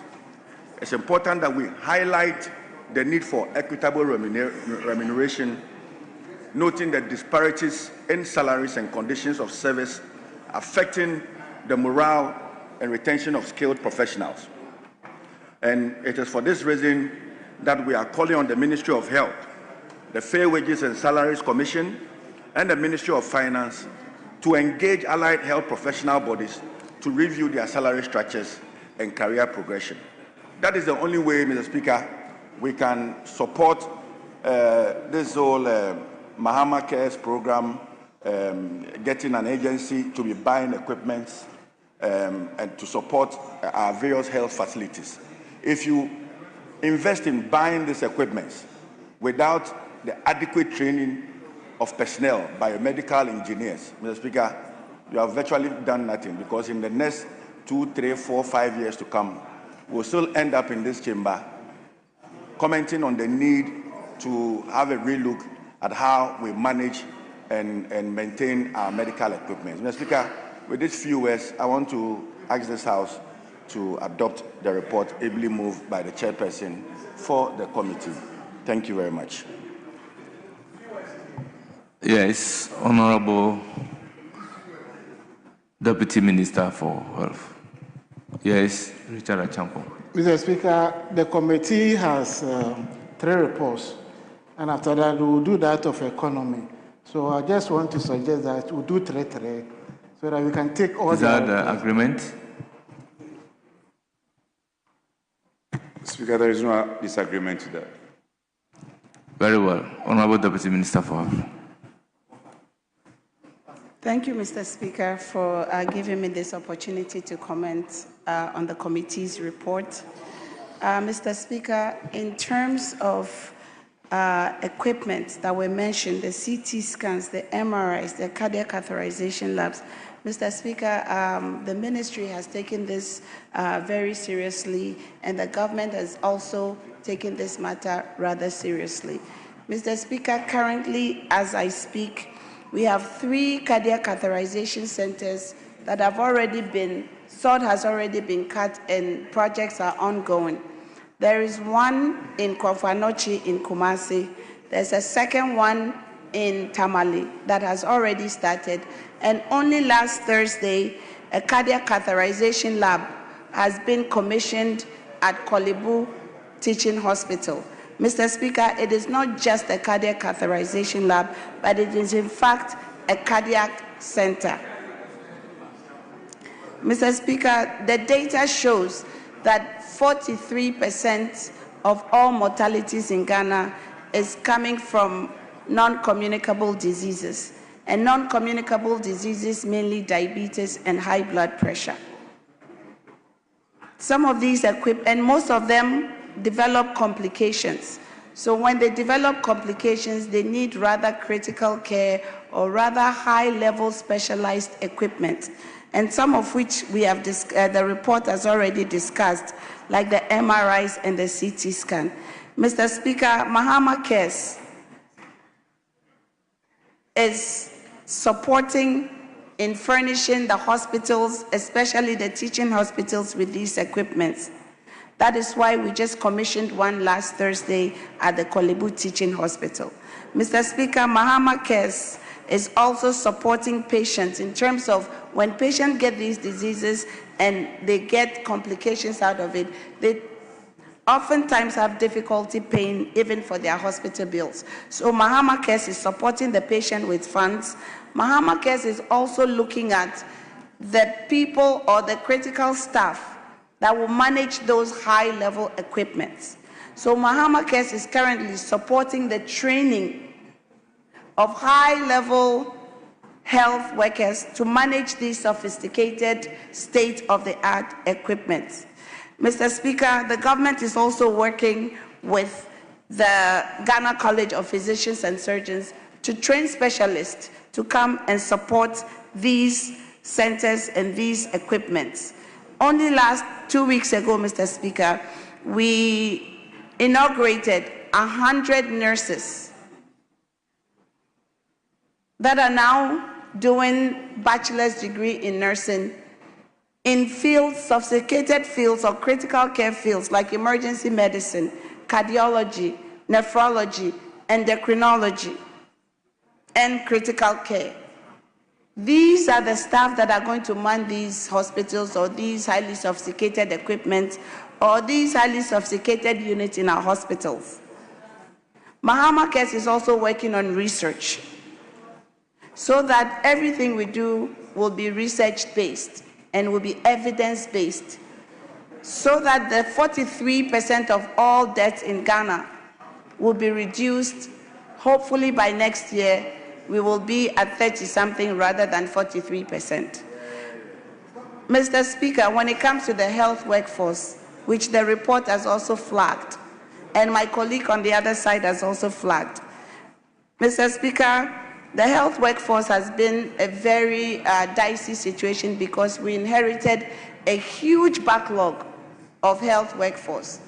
He mentioned the biomedical engineers. Mr. Speaker, we inherited over 70,000 nurses at home. We inherited another maybe 40,000 doctors at home. We inherited a huge number of biomedical engineers who are sitting at home. Mr. Speaker, we just opened recruitment for nursing, and we are now recruiting nurses from 2021. So the group from 2020, 21, 22, 23, 24 are still at home, and we are just now beginning that recruitment. I'm speaking to the report in terms of health workforce. Mr. Speaker. Honourable member, please address the chair. Mr. Speaker, so we are working on the health workforce as we gradually clear the huge backlog that we have inherited and then continue to train people who are able to man these state-of-the-art equipments. And we are also working on a special purpose vehicle to manage and maintain these highly sophisticated equipment. Pretty soon, I'm sure the minister will be here and that special purpose vehicle will be discussed. So, Mr. Speaker, with these few words, I would like to commend the committee and also commend the good work they have done. Thank you. Yes, you have the floor. Thank you very much, Right Honorable Speaker, for this opportunity to contribute to the report of the Public Accounts Committee. Mr. Speaker, on the performance audit report on procurement and maintenance of medical equipment in our teaching hospital. Mr. Speaker, performance audit reports are very important. It gives us an opportunity to assess the adequacy of equipment that we do have in our hospitals. Mr. Speaker, it also helps us to be able to know the competence level of the individuals that are manning these equipments in our hospitals, as well as, Mr. Speaker, access, and whether it has also been able to help improve the healthcare of the ordinary Ghanaian citizen. Mr. Speaker, so it requires three major prone approaches towards that, and one of it has always been said, and been said by all the members here, is the workforce. And I also heard the Deputy Minister also speaking to the workforce that they inherited and are true. Mr. Speaker, our complaint always as leaders obviously cannot rely on the number of people that we've left at home. It is even an opportunity for you that you came to meet people who were trained and, Mr. Speaker, could be readily ushered into the workforce and be able to man these ones. That ought not to be a complaint. The complaint that you ought to be saying is, why have we neglected the construction of hospitals that could adequately accommodate them? And now we are struggling to have these hospitals that were started completed. Mr. Speaker, these individuals you talk about that you are going to recruit, where are you going to send them? You are going to send them back into the same hospitals that you say they are overstretched, they are choked, and there are no spaces to put them in. Build a new hospital so that we can have access to recruit them into it. So these, we came to meet them, and the rest, Mr. Speaker, has nothing to do with that. But consequently to the report, Mr. Speaker, most importantly, Mr. Speaker, if you read a portion of the report, and I would want to talk about that, it says that there was no management responses to the auditors when they came to the facilities. Mr. Speaker, that is very worrying. The worrying aspect of that is that these individuals that we are also trying to help, our health professionals who are manning this equipment, do not take, Mr. Speaker, the work of the auditors and the effect of these auditors very seriously. They come there, they don't attend to them, they don't interact with them, so that they can put together a comprehensive report that would help policy makers be able to implement good policies to help those individuals that are using the machines, as well as the people who does access healthcare services in these hospitals. So it's important that, Mr. Speaker, we also make a case to them that when these auditors come, they must as well be able to open their doors to them. Most importantly, Mr. Speaker, we've all been talking about maintenance of these equipment and the rest. Mr. Speaker, it's important. Maintenance and planned maintenance is important. But most importantly, Mr. Speaker, it is not only about the maintenance. You can have an equipment that will be 20 years and well maintained, but Mr. Speaker, it will not be fit for purpose in the current dispensation that we have. We cannot be having a 15-year-old equipment in this 21st century that would be used in doing proper specialized procedures for our people. We must also be looking at the numbers, Mr. Speaker, of these equipments in the country, and also how modern or how equipped they are to greater technology that we are having now. We live in the AI world now. Everything moves at a faster speed. So it's important that, Mr. Speaker, we look at those aspects also.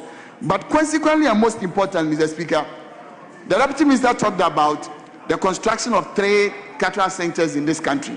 And we made mention of Tamale, Mr. Speaker. She made mention of Kumasi and Accra. They are short-cutting. We would want to urge you that completion of these ones be implemented very quick so that we can have it. But, Mr. Speaker, to rate, I found that all of these equipment and the over-concentration in these traditional areas are too much. We can use some of these centers that we are building as pool centers to be able to develop the country in its totality. We are struggling to post medical doctors to rural areas, to other deprived communities in this country. Mr. Speaker, why can't we, Mr. Speaker, use some of these centers as pool centers, send some of these equipment, decentralize it, have greater access to the people so that they can also be benefiting from it, so that we can also open up. I remember when I was young, we used to have DI and Kwanta, where we used to have an orthopedic center. They used to have in Sawam. People traveled wild and near, Mr. Speaker, to get to these areas. So it's important that once we do this planning of our equipment, we must be able to use that as a form of decentralizing to make sure that the country is pocket around, developed, Mr. Speaker, into specialized areas, and be able to even pull people and specialize people to these areas so that we can have prosperity and economic growth. And with these few words, Mr. Speaker, I would urge the House to adopt the report and the recommendation in it. And Honorable Deputy Minister, relay the information to your minister so that proper policy planning in terms of these things can be done. I thank you very much, Mr. Speaker.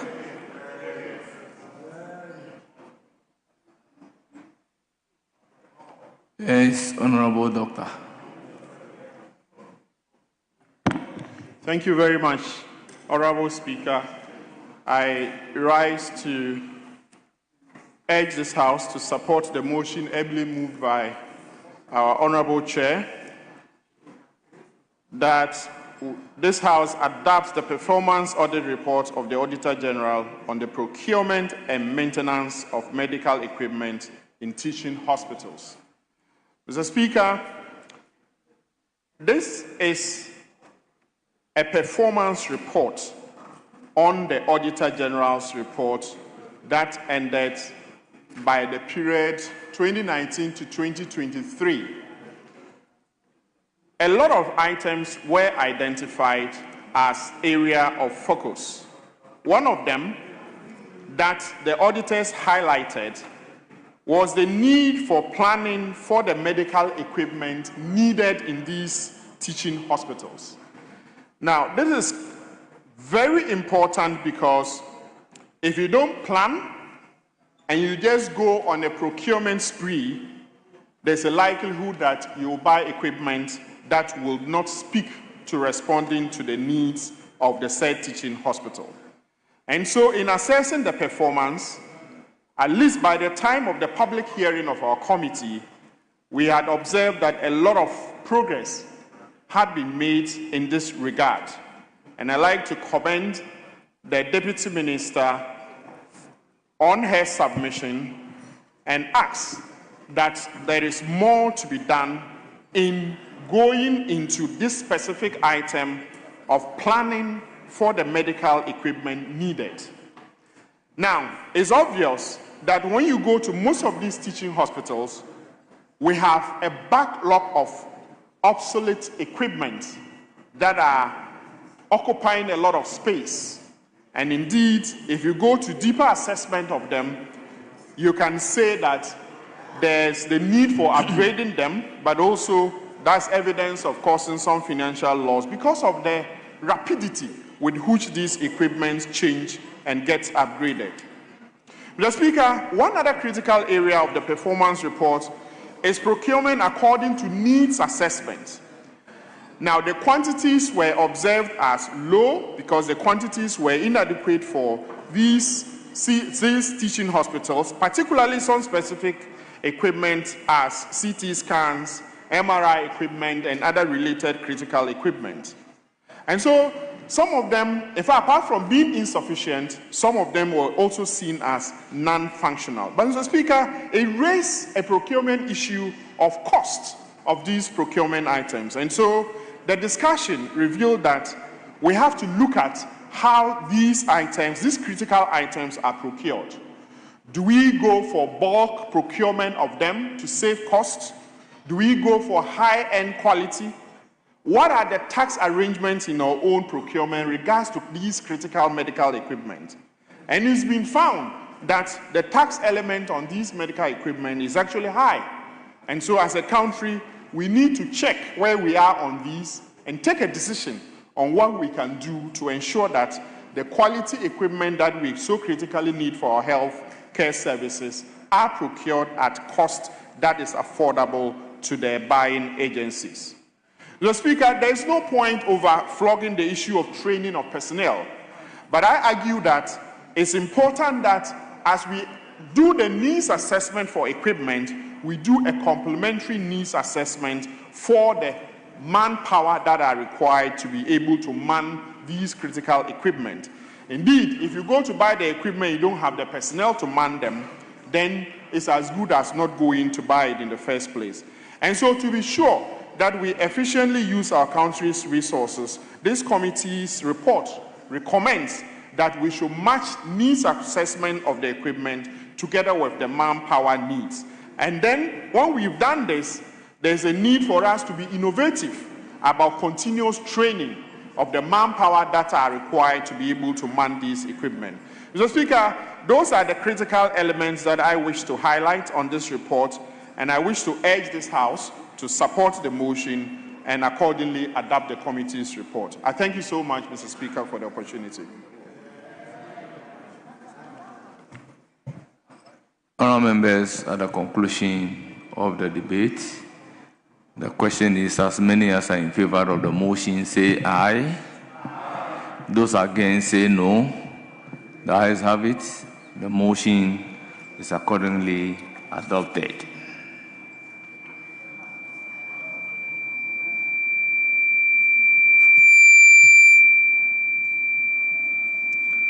Yes, let's take motion number 19.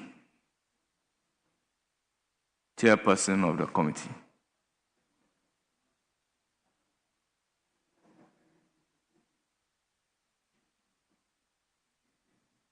Thank you, Mr. Speaker. Mr. Speaker, I beg to move that this Honourable House adopts the report of the Public Accounts Committee on the performance audit report of the Auditor General on the availability and accessibility of fertilizers to smallholder farmers in Ghana.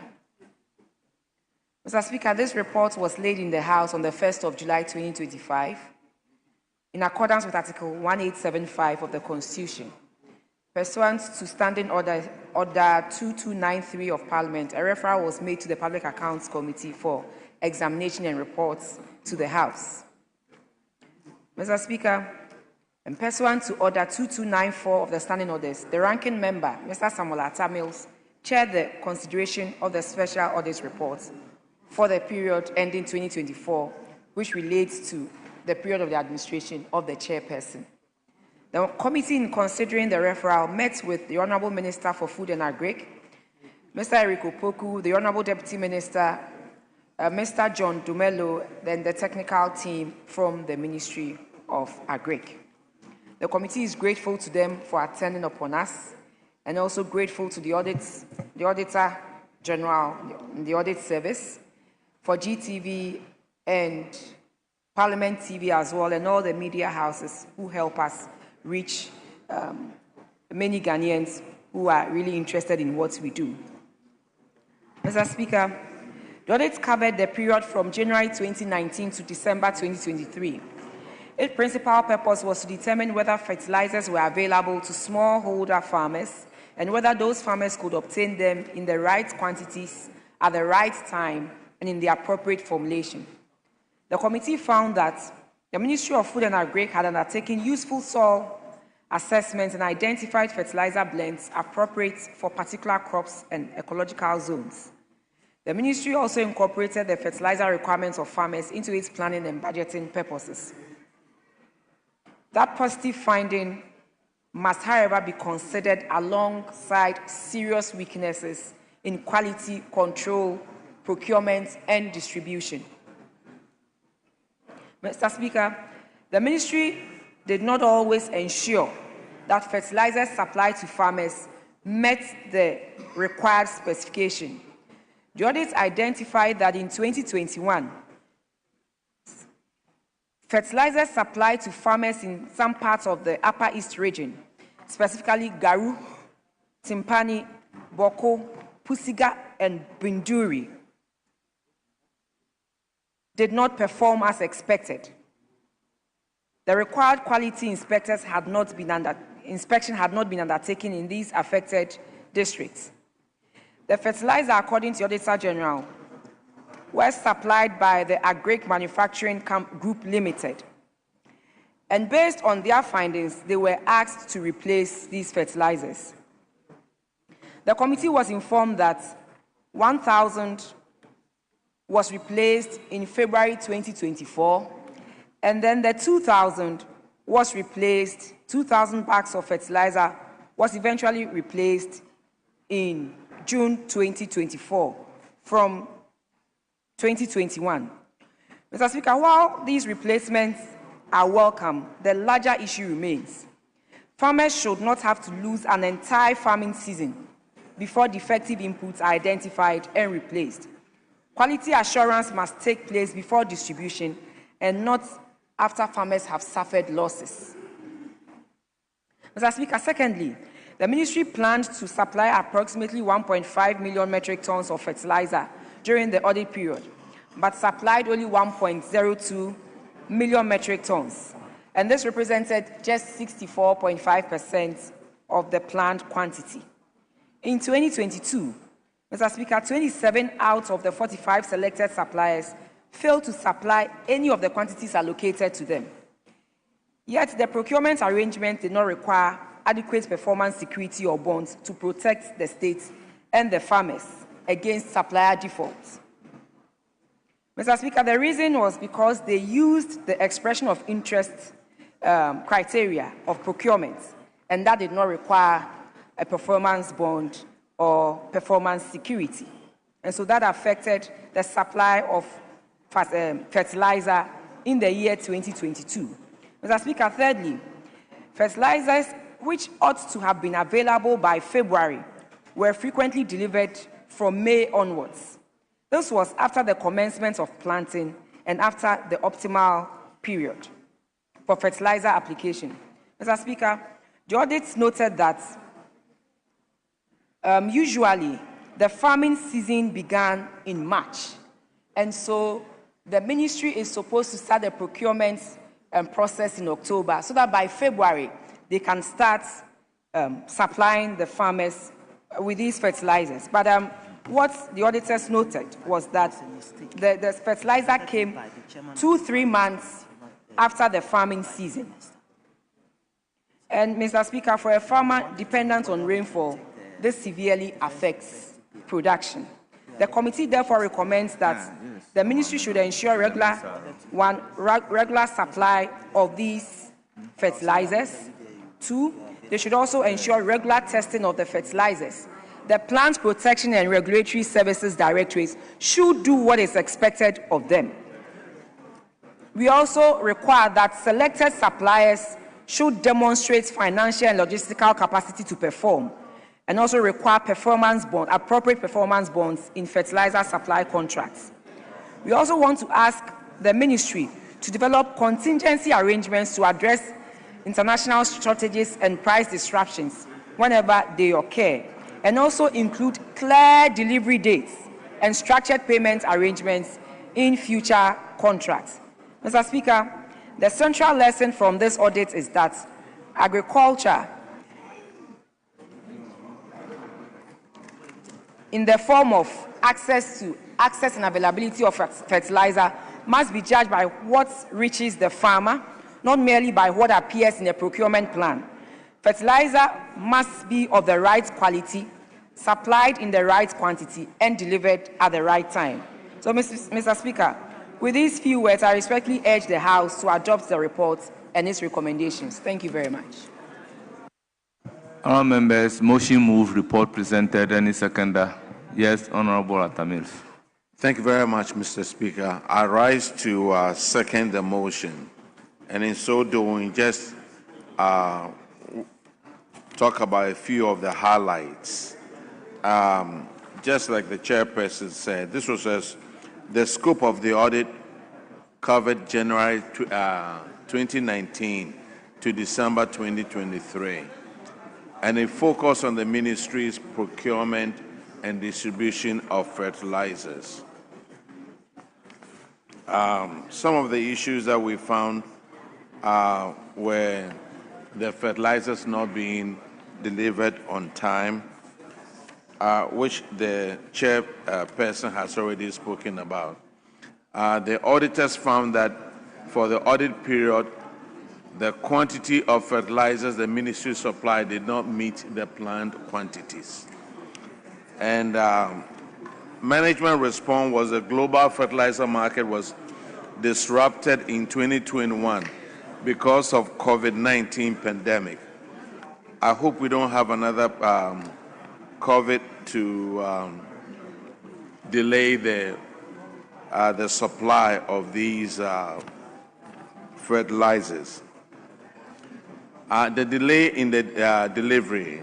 Management also responded that management indicated that measures have been instituted to ensure the timely delivery of inputs to smallholder farmers.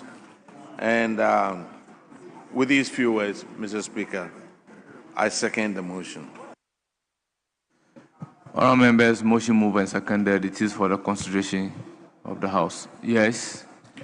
Mr. Speaker, thank you very much for the opportunity to comment on this motion. Mr. Speaker, and in considering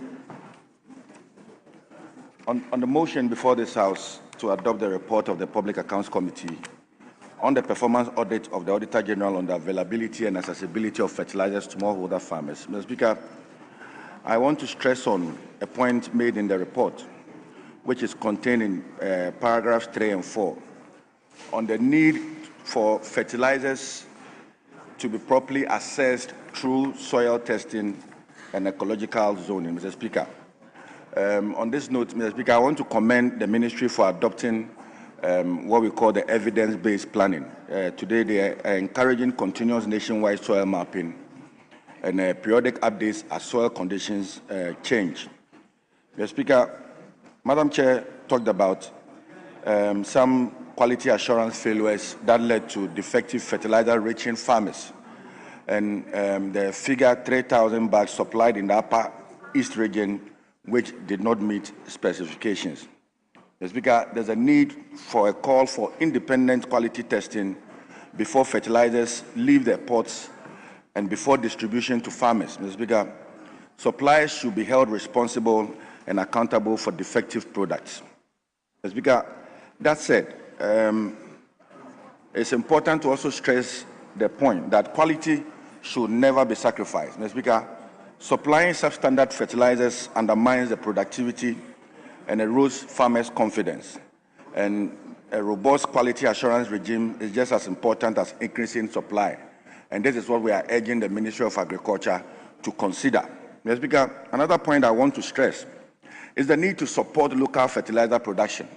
Mr. Speaker, somewhere 2-3 years ago, a company in this country called Glofet launched a local manufacturing fertilizer production house somewhere in Nsawam. Mr. Speaker, there's a need to encourage local blending and manufacturing of fertilizers to reduce exposure to international supply disruptions, because we all know the effect of the Russian-Ukraine war on the fertilizer supply chain. Most of our fertilizers come from that enclave, and once it is disrupted, our farmers now continue to suffer. Mr. Speaker, there's also the need to strengthen contract management in the fertilizer distribution value chain.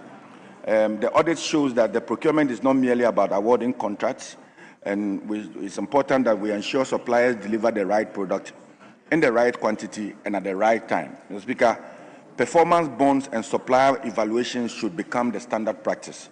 And Mr. Speaker, on this note, I urge the House to adopt this report, ably moved by the chairperson of the Public Accounts Committee of Ghana. Thank you very much, Mr. Speaker. Thank you. Honourable members, at the conclusion of the debate, I'll put a question. As many as are in favor of the motion, say aye. Those against, say no. The ayes have it. The motion is accordingly adopted. Yes, available leader.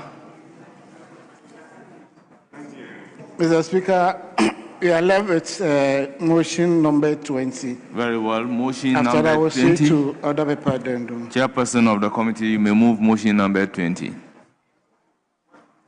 Mr. Speaker, I beg to move that this Honourable House adopts the report of the Public Accounts Committee on the follow-up report of the Auditor General on 3 performance audits concerning 1, the regulation of small-scale mining for a sustainable environment, 2, the sustainability of sports stadia in Ghana, and 3, the administration of scholarship by Get Fund.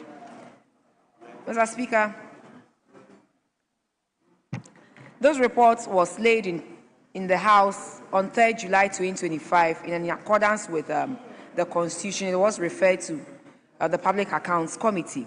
Mr. Speaker, pursuant to Order 2294 of the Standing Orders, the ranking member, Mr. Samuel Atamils, chaired the consideration of this report for the period ending 2024, which relates to the period of the administration of the chairperson.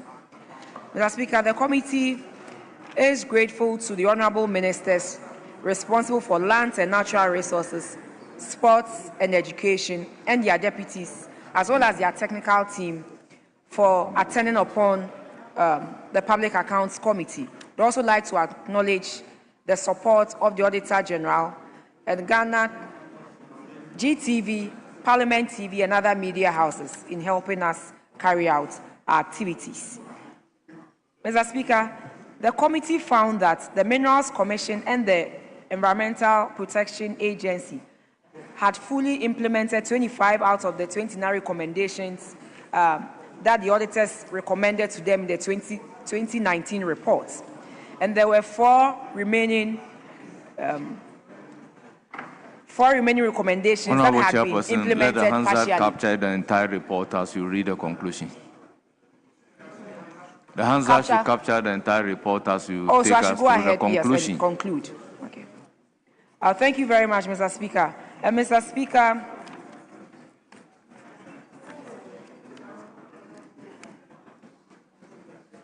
in conclusion, a follow-up audit is important because the value of an audit lies not merely in identifying the problem, but also in ensuring that corrective measures are taken as recommended.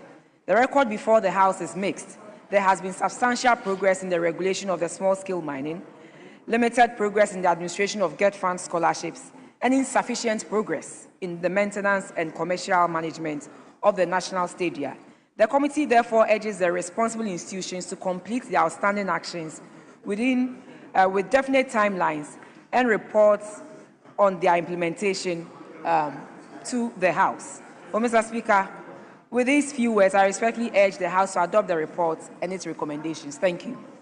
Thank you. Motion ably moved. Report presented. Any seconder? Thank you, Mr. Speaker. I rise to second the motion. Motion 20, raised by the chair lady of the committee. And in so doing, I'll just make one comment. Sustainability of sports stadia in Ghana. In 2008, Ghana hosted the 26th edition of the Africa Cup of Nations.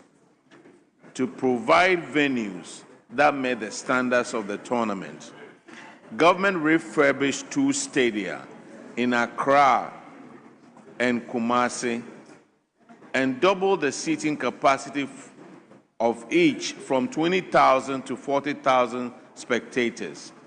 Government also constructed the Sekondi, Takoradi, Esupon, and Tamale Aliu Muhammad Sports Stadium to 20,000 spectators each. 6 years after the tournament, there were public outcry about the fast deteriorating state of the stadium. For example, scoreboards had stopped working, steel beams were rusting, and playing fields needed fresh turf. This is very serious when we come to spending so much money by the government to refurbish all these, and just 6 years after that, these things have deteriorated. I just hope and pray that when we are refurbishing these areas or building new stadia, we'll do it the way that is supposed to be done. With these few words, Mr. Speaker, I second the motion.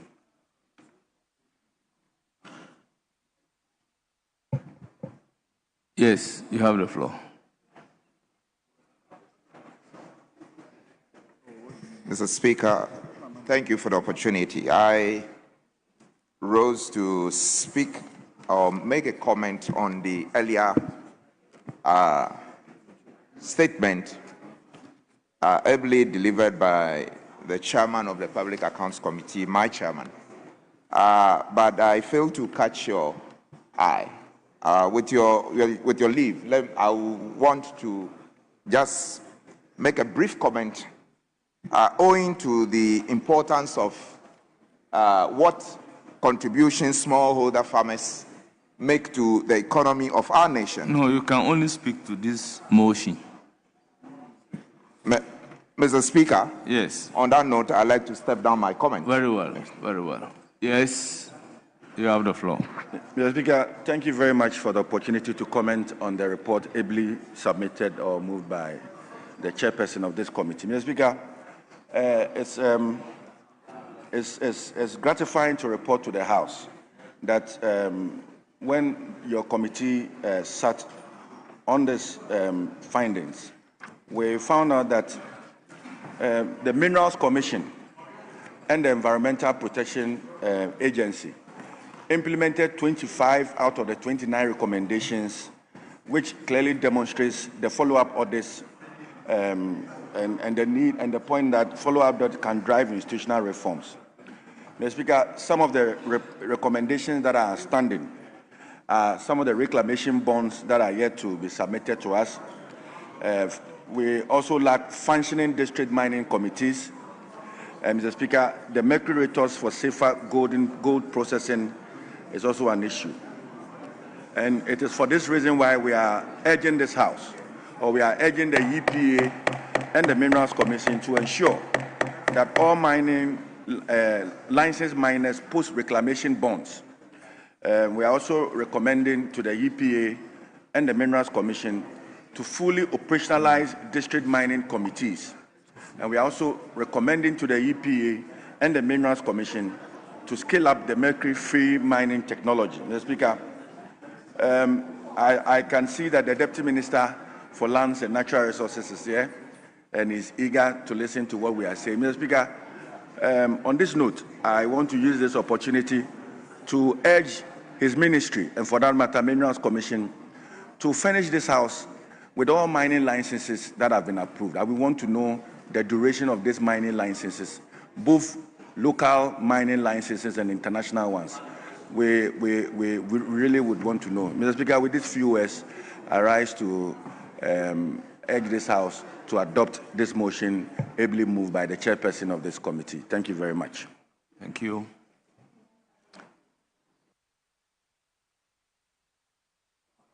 You have the floor.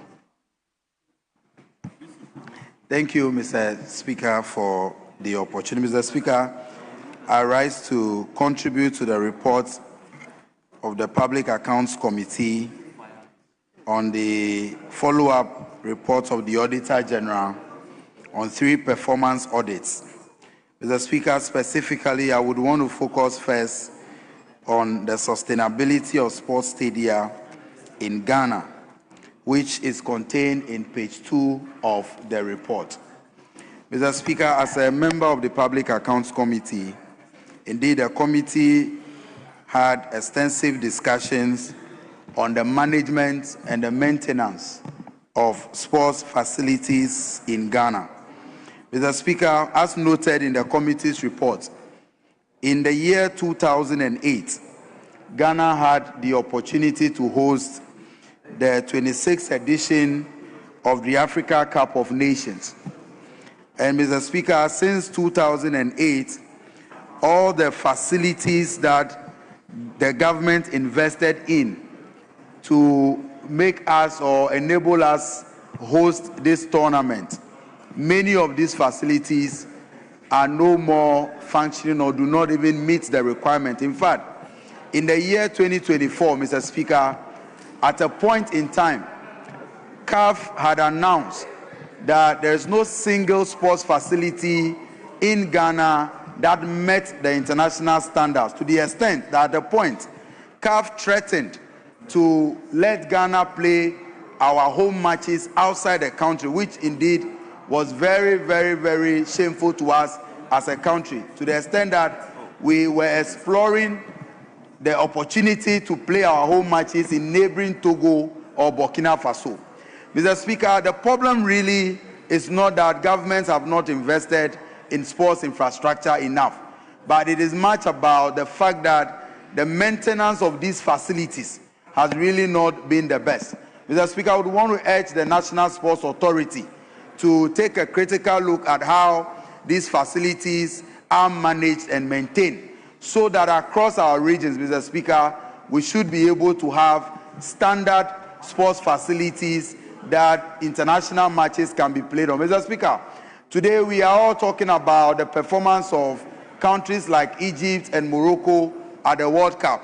And it can be linked also to their investment in sports infrastructure. Mr. Speaker, when you go to a place like Morocco, almost every community has some standard pitch that the young boys and girls are using to train. But in Ghana, our story is not, Mr. Speaker, is nothing to write home about. For example, Mr. Speaker, I am a member of parliament from Ketu North in the Volta region.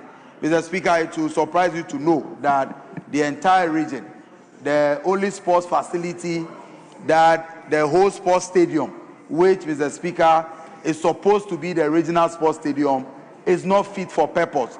With a little rain, Mr. Speaker, no sports activity can go on even in that stadium. It is same for many other regions. The OT region, we cannot boast of a standard stadium to host international matches. We are told, Mr. Speaker, this morning by the sports minister, is reported in the media that we have won the bid to host the Under-20 World Cup. But the question is, beyond winning the bid and organizing or investing in hosting these games, what strategies are we putting in place to maintain these facilities? Recently, Mr. Speaker, during the All-African Games, a lot of money went into building the Boteman Sports Complex. Mr. Speaker, if you visit that site today, it is nothing good to write home about. I think that this House should consider, Mr. Speaker, asking the right authority, the stakeholders, to give us a report on how best they will be managing these sports facilities for the country. Mr. Speaker, having said that, I pray that both sides of the House will adopt the report from the Public Accounts Committee as a true reflection of the work that we did over the period. Thank you. Yes. Honorable Chirako. Thank you very much, Mr. Speaker. I rise to contribute to the report from the Public Accounts Committee. Mr. Speaker, the issues, I would like to start from the sports stadium, move on to GET Fund, and come to small scale and EPA. Mr. Speaker, when you start with the issue of GET Fund, supporting education in all its spheres, I believe that one area that has actually put Ghana in the limelight and sometimes in the bad news has to do with scholarship management, especially foreign scholarships. And I believe that it is time that Get Fund, in the same way that these days they are supporting fully the feeding of SHS people, should start also supporting the scholarship secretariat properly, instead of trying to also administer the same scholarships. On the issue of stadium, Mr. Speaker, I believe that it is time Ghana commercializes all its stadiums. Because, Mr. Speaker, we are just not taking good care of them. I mean, it's problematic that in this country, the stadiums are not well looked after. And if you, it's working. They are not well looked after. Mr. Speaker, last year, just after losing the election, I just took a decision to pass through the Boteman Sports Stadium, which was very fresh. There was nobody there. Even taking care, there was no security to even take care of that expensive infrastructure we built at Boteman. Recently, it was in the news that common weeding around the stadium has become problematic. So if we start this attitude of low maintenance or poor quality maintenance of the things that we spend so much money on, Mr. Speaker, I think that we are not doing ourselves any good. And I believe that it is time that the National Sports Authority take a firm decision in making sure that we commercialize these stadiums so that they appropriately charge well and also maintain them well based on certain benchmarks that might develop for them. Mr. Speaker, on the issue of small-scale mining and EPA for environmental sustainability, Mr. Speaker, even though you can see that they've made mention that they have implemented 25 out of the 29 proposals from the Auditor General, Mr. Speaker, there are a few issues I believe that we need to look at. Mr. Speaker, the report on item 5 on the Minerals Commission and EPA, they are supposed to add more staff in the issuing of licenses. But, Mr. Speaker, we all know that it still takes about 3, 4, 5 years for people to get their licensing. And that is why I've always called for that we decentralize fully the issuing of licenses for small-scale mining activities in every part of this country. Mr. Speaker, if we take the issue of District Mining Committee, they say that they have partially discharged it. But, Mr. Speaker, I'll tell you, even those that are fully active, they hardly play any significant role in the issuing of these licenses and monitoring and evaluation of these mining operations. So virtually, in the district, it's like the EPA and the Mineral Commission are just absent. They only show up as if they are just a task force. They just come, leave, and the people do anything that they like. And that is why I'll call for the assignment of one engineer for every license that is issued. In fact, immediately the lease is issued, you should assign an engineer. And I believe that that can give us a lot of employment for even our engineers in this country. Those who have not done specifically maybe geology or geological engineer, whatever, can be upgraded so they can fit that purpose to make sure that for every license that we issue. So right from beginning, whether the person is doing prospecting, whether the person is doing proper mining, or whatever, we should be able to have an engineer right from the onset to monitor that person for us. And I believe that if you look at the revenues we're able to generate from mining, we should be able to easily fund this budget. Mr. Speaker, if we take the issue of mercury tort to support those who have been using mercury. Honourable Member, in conclusion. Okay. This country has committed itself to the Minamata Convention.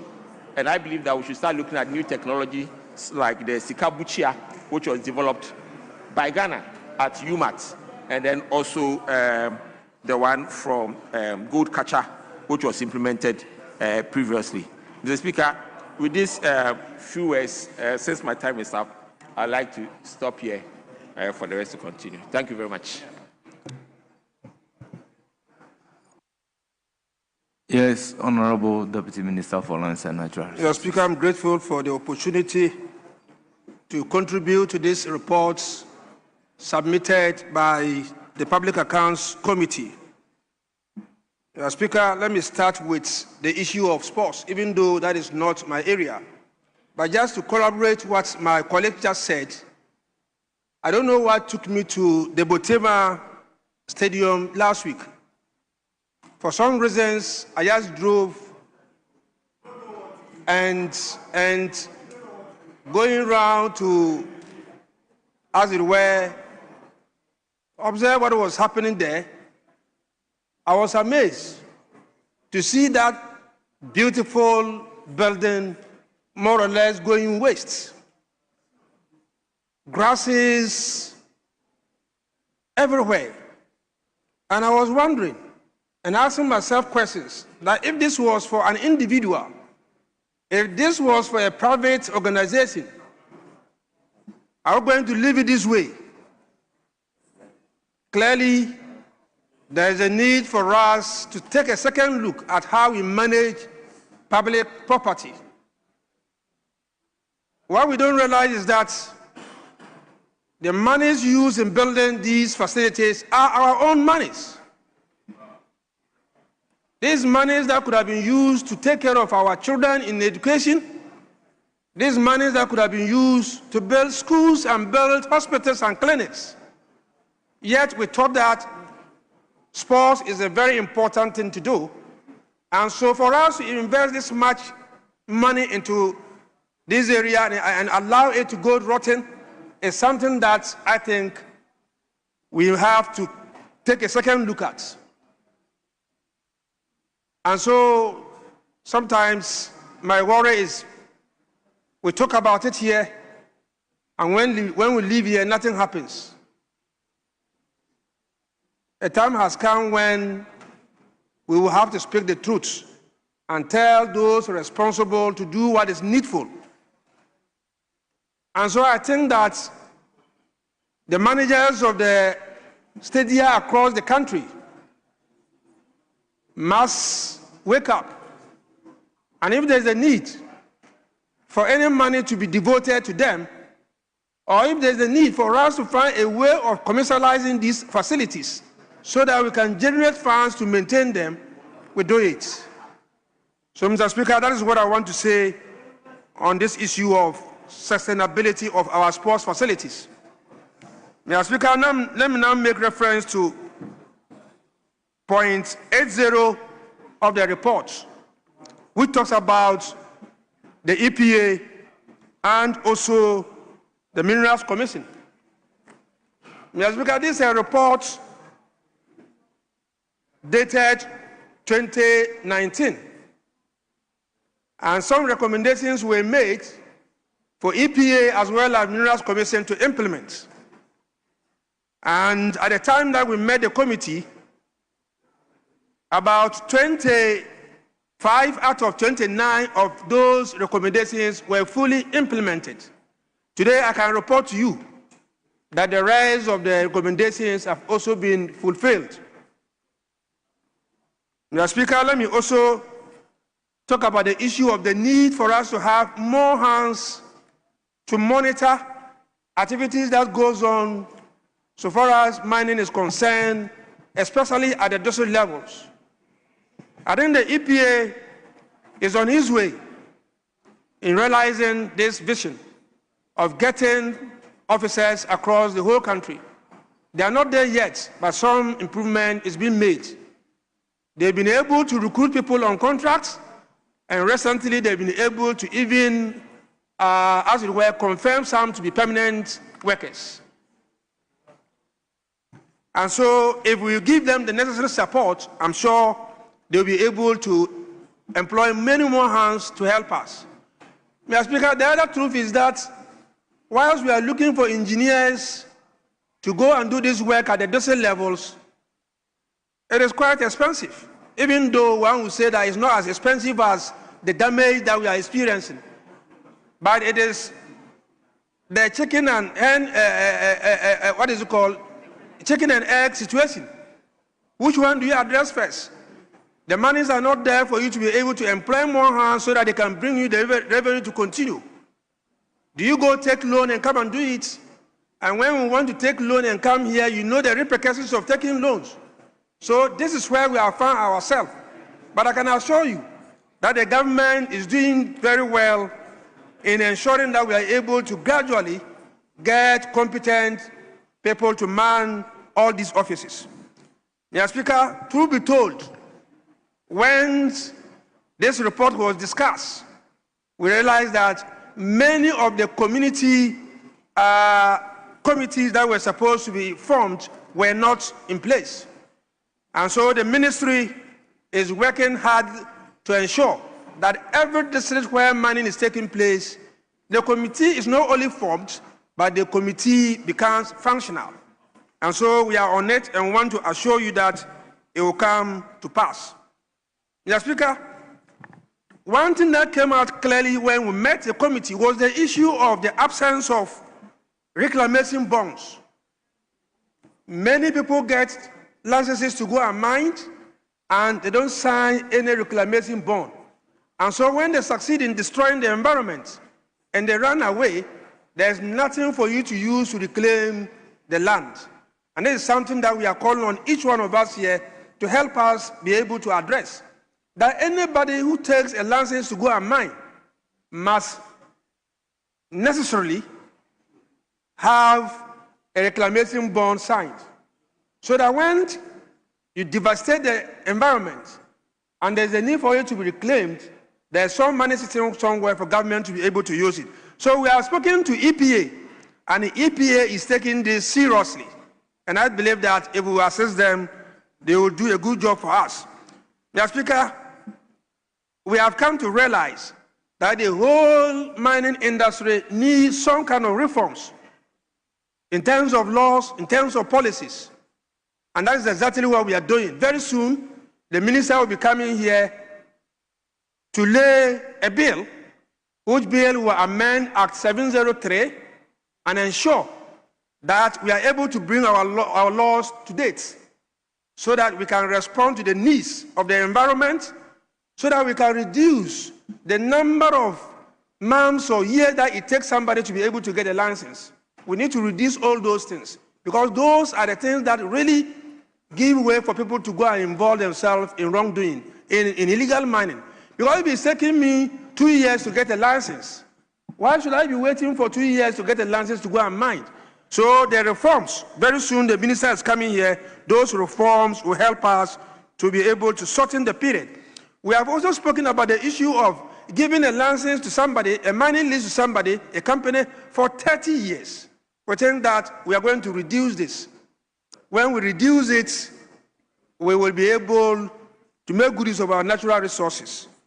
Again, before I sit, let me talk about a request that my colleague, the MP of Impriasu made, that the minister should come here and tell them the number of applications, the number of mining licenses that are in the system. I think he's been here for some time now, and he should know that this is not a platform to use to request for such information. What you can do, and this is free consultation, I won't take anything, you are my friend, is for you to go to the table office. There's a small sheet there. Pick that sheet. If you have never filed any question, I can get somebody from our side here, and I'll let Honorable Adam to teach you, Adam to teach you how to file a question. Adam will teach you how to fill the form and where to take the form to. And then he will guide you as to how to answer to ask the question when the minister is here. Then you can get your information. I think, let me thank the committee for doing a good job. Somebody was trying to find out why I was talking about mineral side and not the sports. I started with the sports before I veered into the mineral side. So the Deputy Minister for Finance, Minister for Lands and Natural Resources. When I'm talking, you open your ears. Mr. Speaker, I'm very grateful. Thank you. Yes, Honorable Anadompre. Speaker, we have been urged to encourage colleagues for the adoption of this report of the Public Accounts Committee. Speaker, this has been a cycle that has been run severally in this House. Reports of the Public Accounts Committee on audit reports of the Auditor General It's not new to this House. However, there are a few observations I wish to bring to the attention of this House. Speaker, the Deputy Minister is a good friend who is friendly to the environment. I know he's not harmful to the environment, he's friendly. His narrative and his speeches speak to that. I only want to focus on constitutional imperative. So that this report could be adopted. And bear with me, and so what? We adopt this report, and what happens? We've been adopting this report severally. What different approach or different actions should we be seen to be taking? That, for me, is the thrust of the question. Key issues have been raised. Matters on sustainable mining, matters on scholarship secretariat. Now, it's not for nothing that we passed the EPA bill into an act to make it an authority. Now, this reclamation bond we are talking about, the EPA themselves, they also have some of it. They have it. Yes, they have some of the funding and the money. That necessary oxygen, what has the EPA been doing over the years with this money? And it's important we ask all these questions. There are provisions. I was just having a quiet engagement with my chief whip, who has also followed these matters. He's been a veteran on the Public Account Committee, so he knows the issues. Provisions of Article 1844 of the Constitution, and then 1876, even though they are similar, they point to a certain functionality on this House. Over the years, many years gone by, we've never actualized this. And I think the time has come for us to revert our minds to this provision. And they are constitutional provisions. It's not a provision in an act of parliament or maybe a regulation. It's a constitutional provision. And we can lament and put ashes on ourselves, laments the whole day about what things being done or things being undone. Unless we bring ourselves to this function and perform them as part of our oversight, we will not be seen as working. So from 1992, the records show that we have never put together this committee which is required of us by the Constitution. We have never done it. You go to the Botema Sports Complex, put out there, and I'm told it's been abandoned, for want of a better word. It's been abandoned. Sustainable mining, a lot of issues. The reclamation bond, big issue. It is not for nothing that we passed the Scholarship Act bill into an act to decentralize the Scholarship Secretariat. There are still issues pending. And if we cannot be working as a House to follow through to these concerns, then it becomes laborious that we just talk about Public Accounts Committee, we debate it, we adopt the report, and nothing comes of it.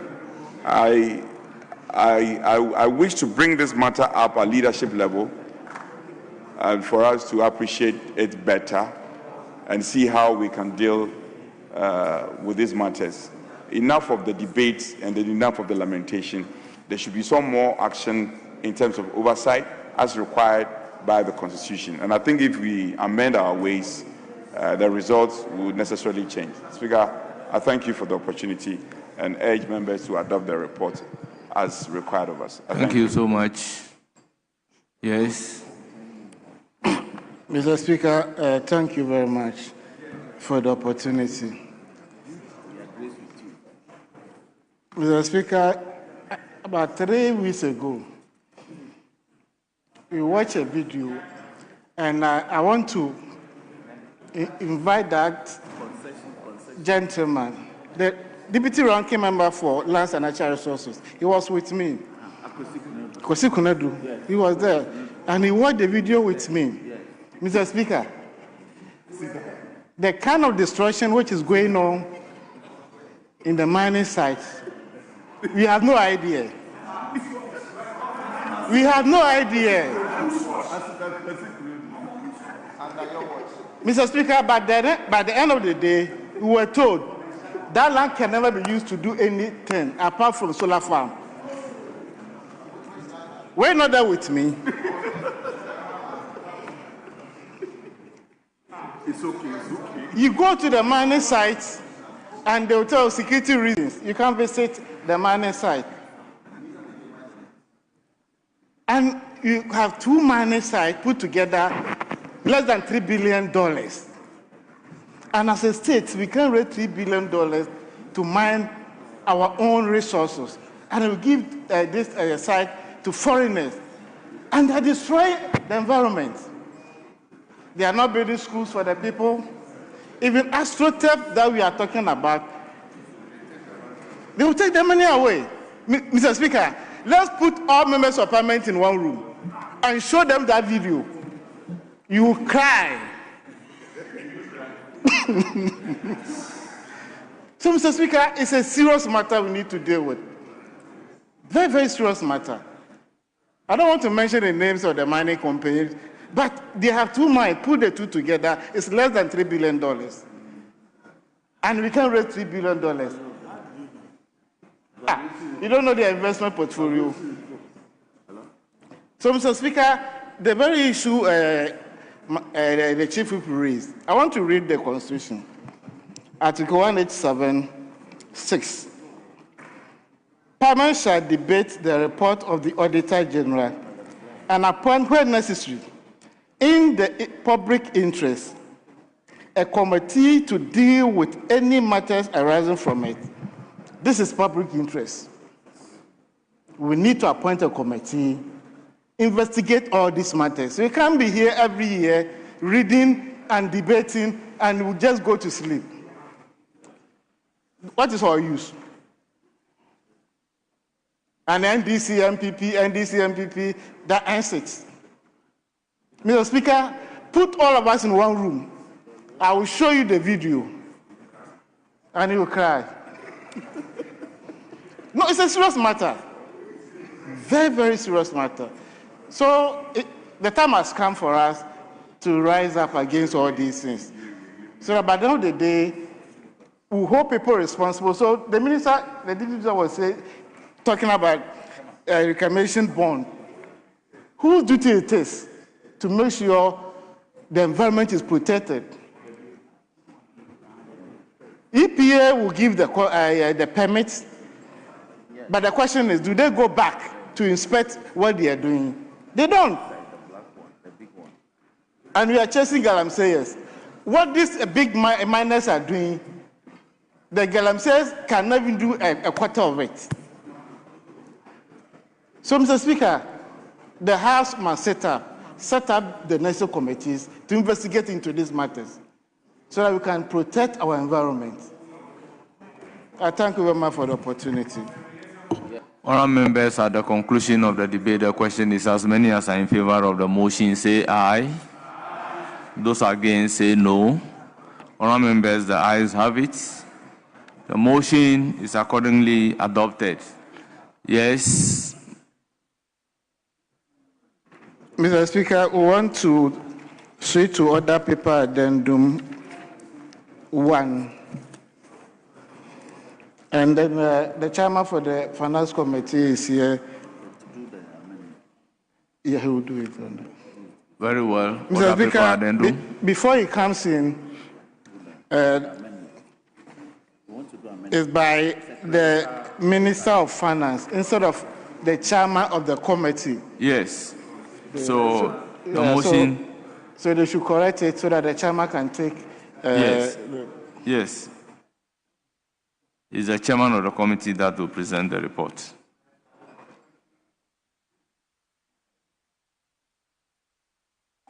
Yes. Speaker, we will focus on the substance, but not the form. There's no problem. But we were on the, wait, yes, no problem. We were on the original order paper. Yes. As we just concluded on the last item, that was, I think, item 20, which is a motion which has been taken on page 9. Yes. May I plead with colleagues? The chair for Chieftaincy has been here for, no, don't worry. So we will speak on the same page. There is item 17. Honorable Ampim, for the record, is my good friend. And in the spirit of Eastern solidarity, we will do it for him. But he cannot rush Parliament. Speaker, page 8, item 17. Since it's almost at the same page, we should just dispense of that. And then we can go on the addendum paper. No, I'm not. I'm only suggesting. Speaker, so we should stay on the original order paper and take item 17, after which we can go on to take the order paper addendum, business on the order paper addendum. But you are producing order paper addendum without engaging. That is the problem here.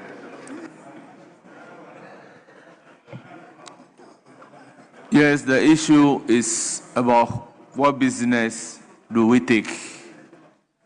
In the absence of the leadership agreeing, I'll defer to... Mr. Speaker, I'll yield to him. Let's take the 17. After that, we'll come to the other paper addendum. Item number 17, motion.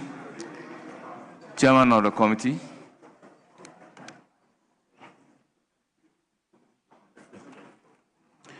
Mr. Speaker, I move that this Honorable House adopts the report of the Committee on Chieftaincy, Culture, and Religious Affairs on the annual statement by the Audit Committee of the National Theatre of Ghana for the year 2024.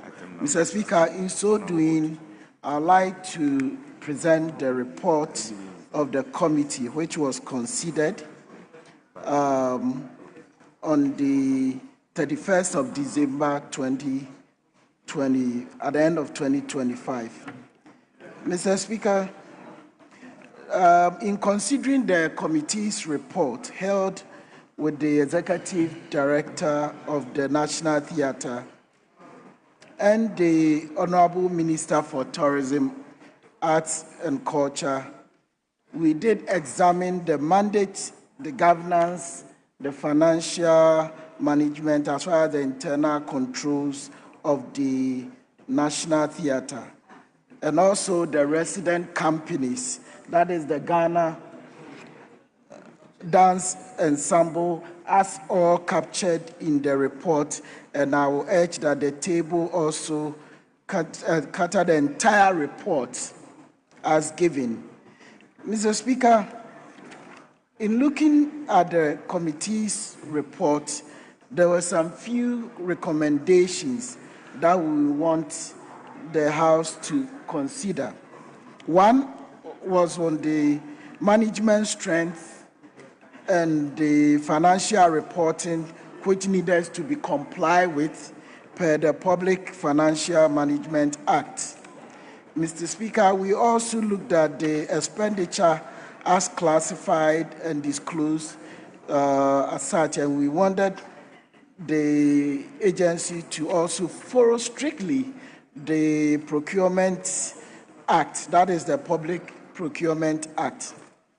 Mr. Speaker, we also realized that internal controls over IGF, bar operation, and venue rentals needed to be tightened. We also realized there were a lot of outstanding rental arrears that needed to be vigorously recovered for the agency. Mr. Speaker, we also realized that there were issues with CAPEX, and as such, the National Theatre need a lot of support to be able to operate and support our cultural issues. Mr. Speaker, in conclusion, notwithstanding the number of irregularities, that is about 25 of such audit recommendations, and realizing that 24 of the recommendations have been fully implemented. We believe that the committee also believe if the agency is given enough funding with adequate oversight, they will be able to support the ministry to achieve its mandates. And as such, the National Theatre will be able to fulfill the mandate of promoting Ghanaian culture through performing arts. I therefore move that this Honorable House adopt the report of the Committee on Chieftaincy, Culture and Religious Affairs on the 2024 Audit Committee's report, as well as the annual report and audited financial statement of the National Theatre of Ghana for the year ended 31st December 2024. Mr. Speaker, I so move. Honourable members, motion move, report presented. Any seconder? Yes. Mr. Speaker, I rise to second the motion and of the report of the committee. And in doing so, Mr. Speaker, I have a few observations that I would like to make. First, paragraph 9.8. We realize that the National Theatre lacked a lot of partnerships to support its work. And we believe that it is time that they have a strategic plan to court strategic partners to support the activities of the various companies in the National Theatre. Because we realize that the work of the various companies at the National Theatre are doing a marvelous job of telling the story of Ghana and promoting Ghana. Mr. Speaker, the other issues we have also realized was that the external auditors, not the internal audits, the Ghana Audit Service, seem not to be doing a lot of oversight at the National Theatre. And we believe that that is one of the reasons why they've not been kept on their toes in making sure that their accounting are done well. Because, Mr. Speaker, what we realized was that even their internal auditor supporting the work they were doing.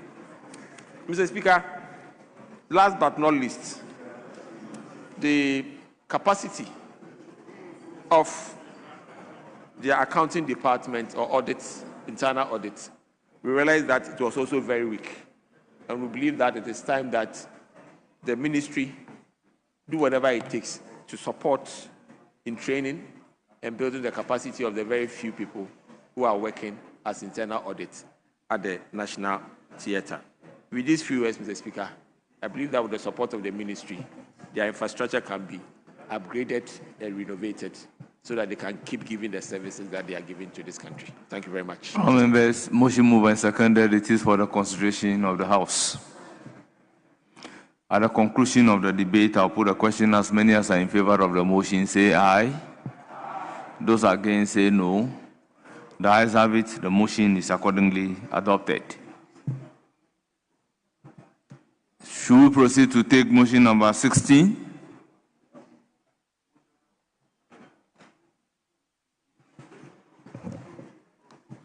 Very well. Yes, available leader. Mr. Speaker, we are now switching to order paper addendum. Very well. For the chairman to present, lay the paper and present the committee's report. Very well. Honourable members, at the commencement of public business, presentation of papers, item numbered 1 on order paper addendum. Chairman of the committee.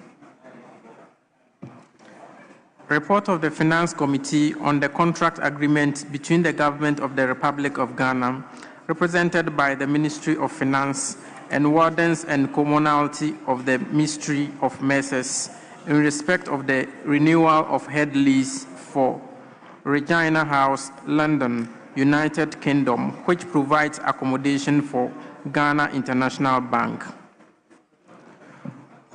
Honourable members, report has been duly presented. It is for distribution to the honourable members.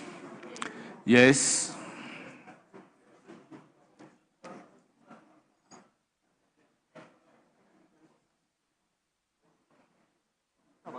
2. Mr. Speaker, I rise to move that motion number 2 on today's order paper and addendum be moved now. Honourable members, motion move and seconded. I write to second the motion. Honourable members, motion move and seconded. It is for the consideration of the House. This is a procedural motion. The question is, as many as are in favour say aye. Those against say no. The ayes have it. The motion number 2 on the order paper addendum is hereby adopted. Yes, consequential motion number 3. Chairman of the committee. Mr. Speaker, I move that this Honourable House adopts the report of the Finance Committee on the contract agreement between the Government of the Republic of Ghana, represented by the Ministry of Finance, and wardens and coloniality of the Ministry of Mesa in respect of the renewal of the head lease for Regina House, London, United Kingdom, which provides accommodation for Ghana International Bank. Mr. Speaker, I then move to present the committee's report.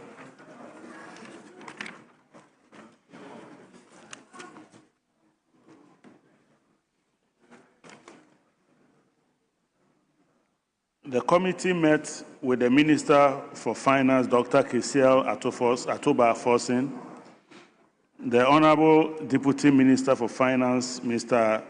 Thomas Nyako Ampim, and the technical team from the Ministry of Finance to assist with the referral.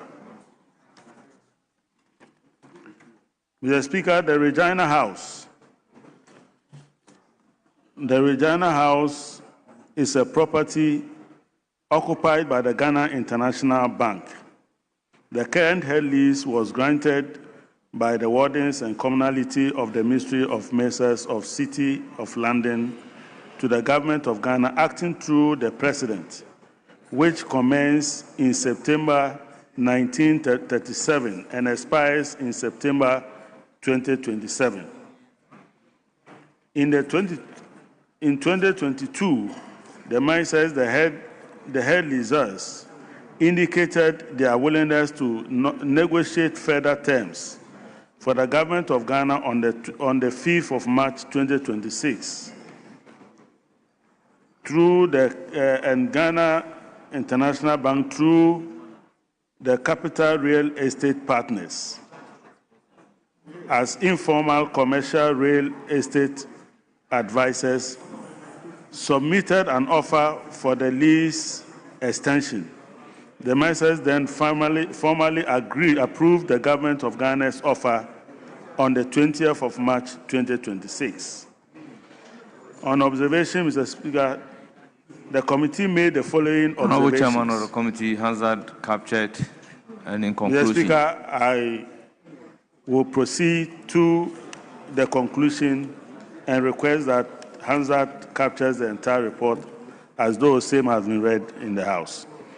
The committee therefore recommends to the House to adopt the report and ratify the contract agreement between the Government of Ghana as represented by the Minister of Finance and wardens and communality of the Ministers of Mesas in respect of the renewal of head lease for Regina House, London, United Kingdom, which provides accommodation for Ghana International Bank in accordance with Article 181(5) of the 1992 Constitution and by the standing orders of the House.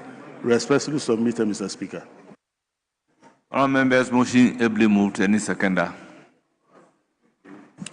Mr. Speaker, I write to second the motion and make a few comments on your committee's report. Mr. Speaker, at the committee meeting, we were made to understand that even the 5th floor of the facility is vacant. So reviewing the agreement will give us the opportunity to also rent out the 5th floor, and within 12 and a half years, we can be able to recoup the investment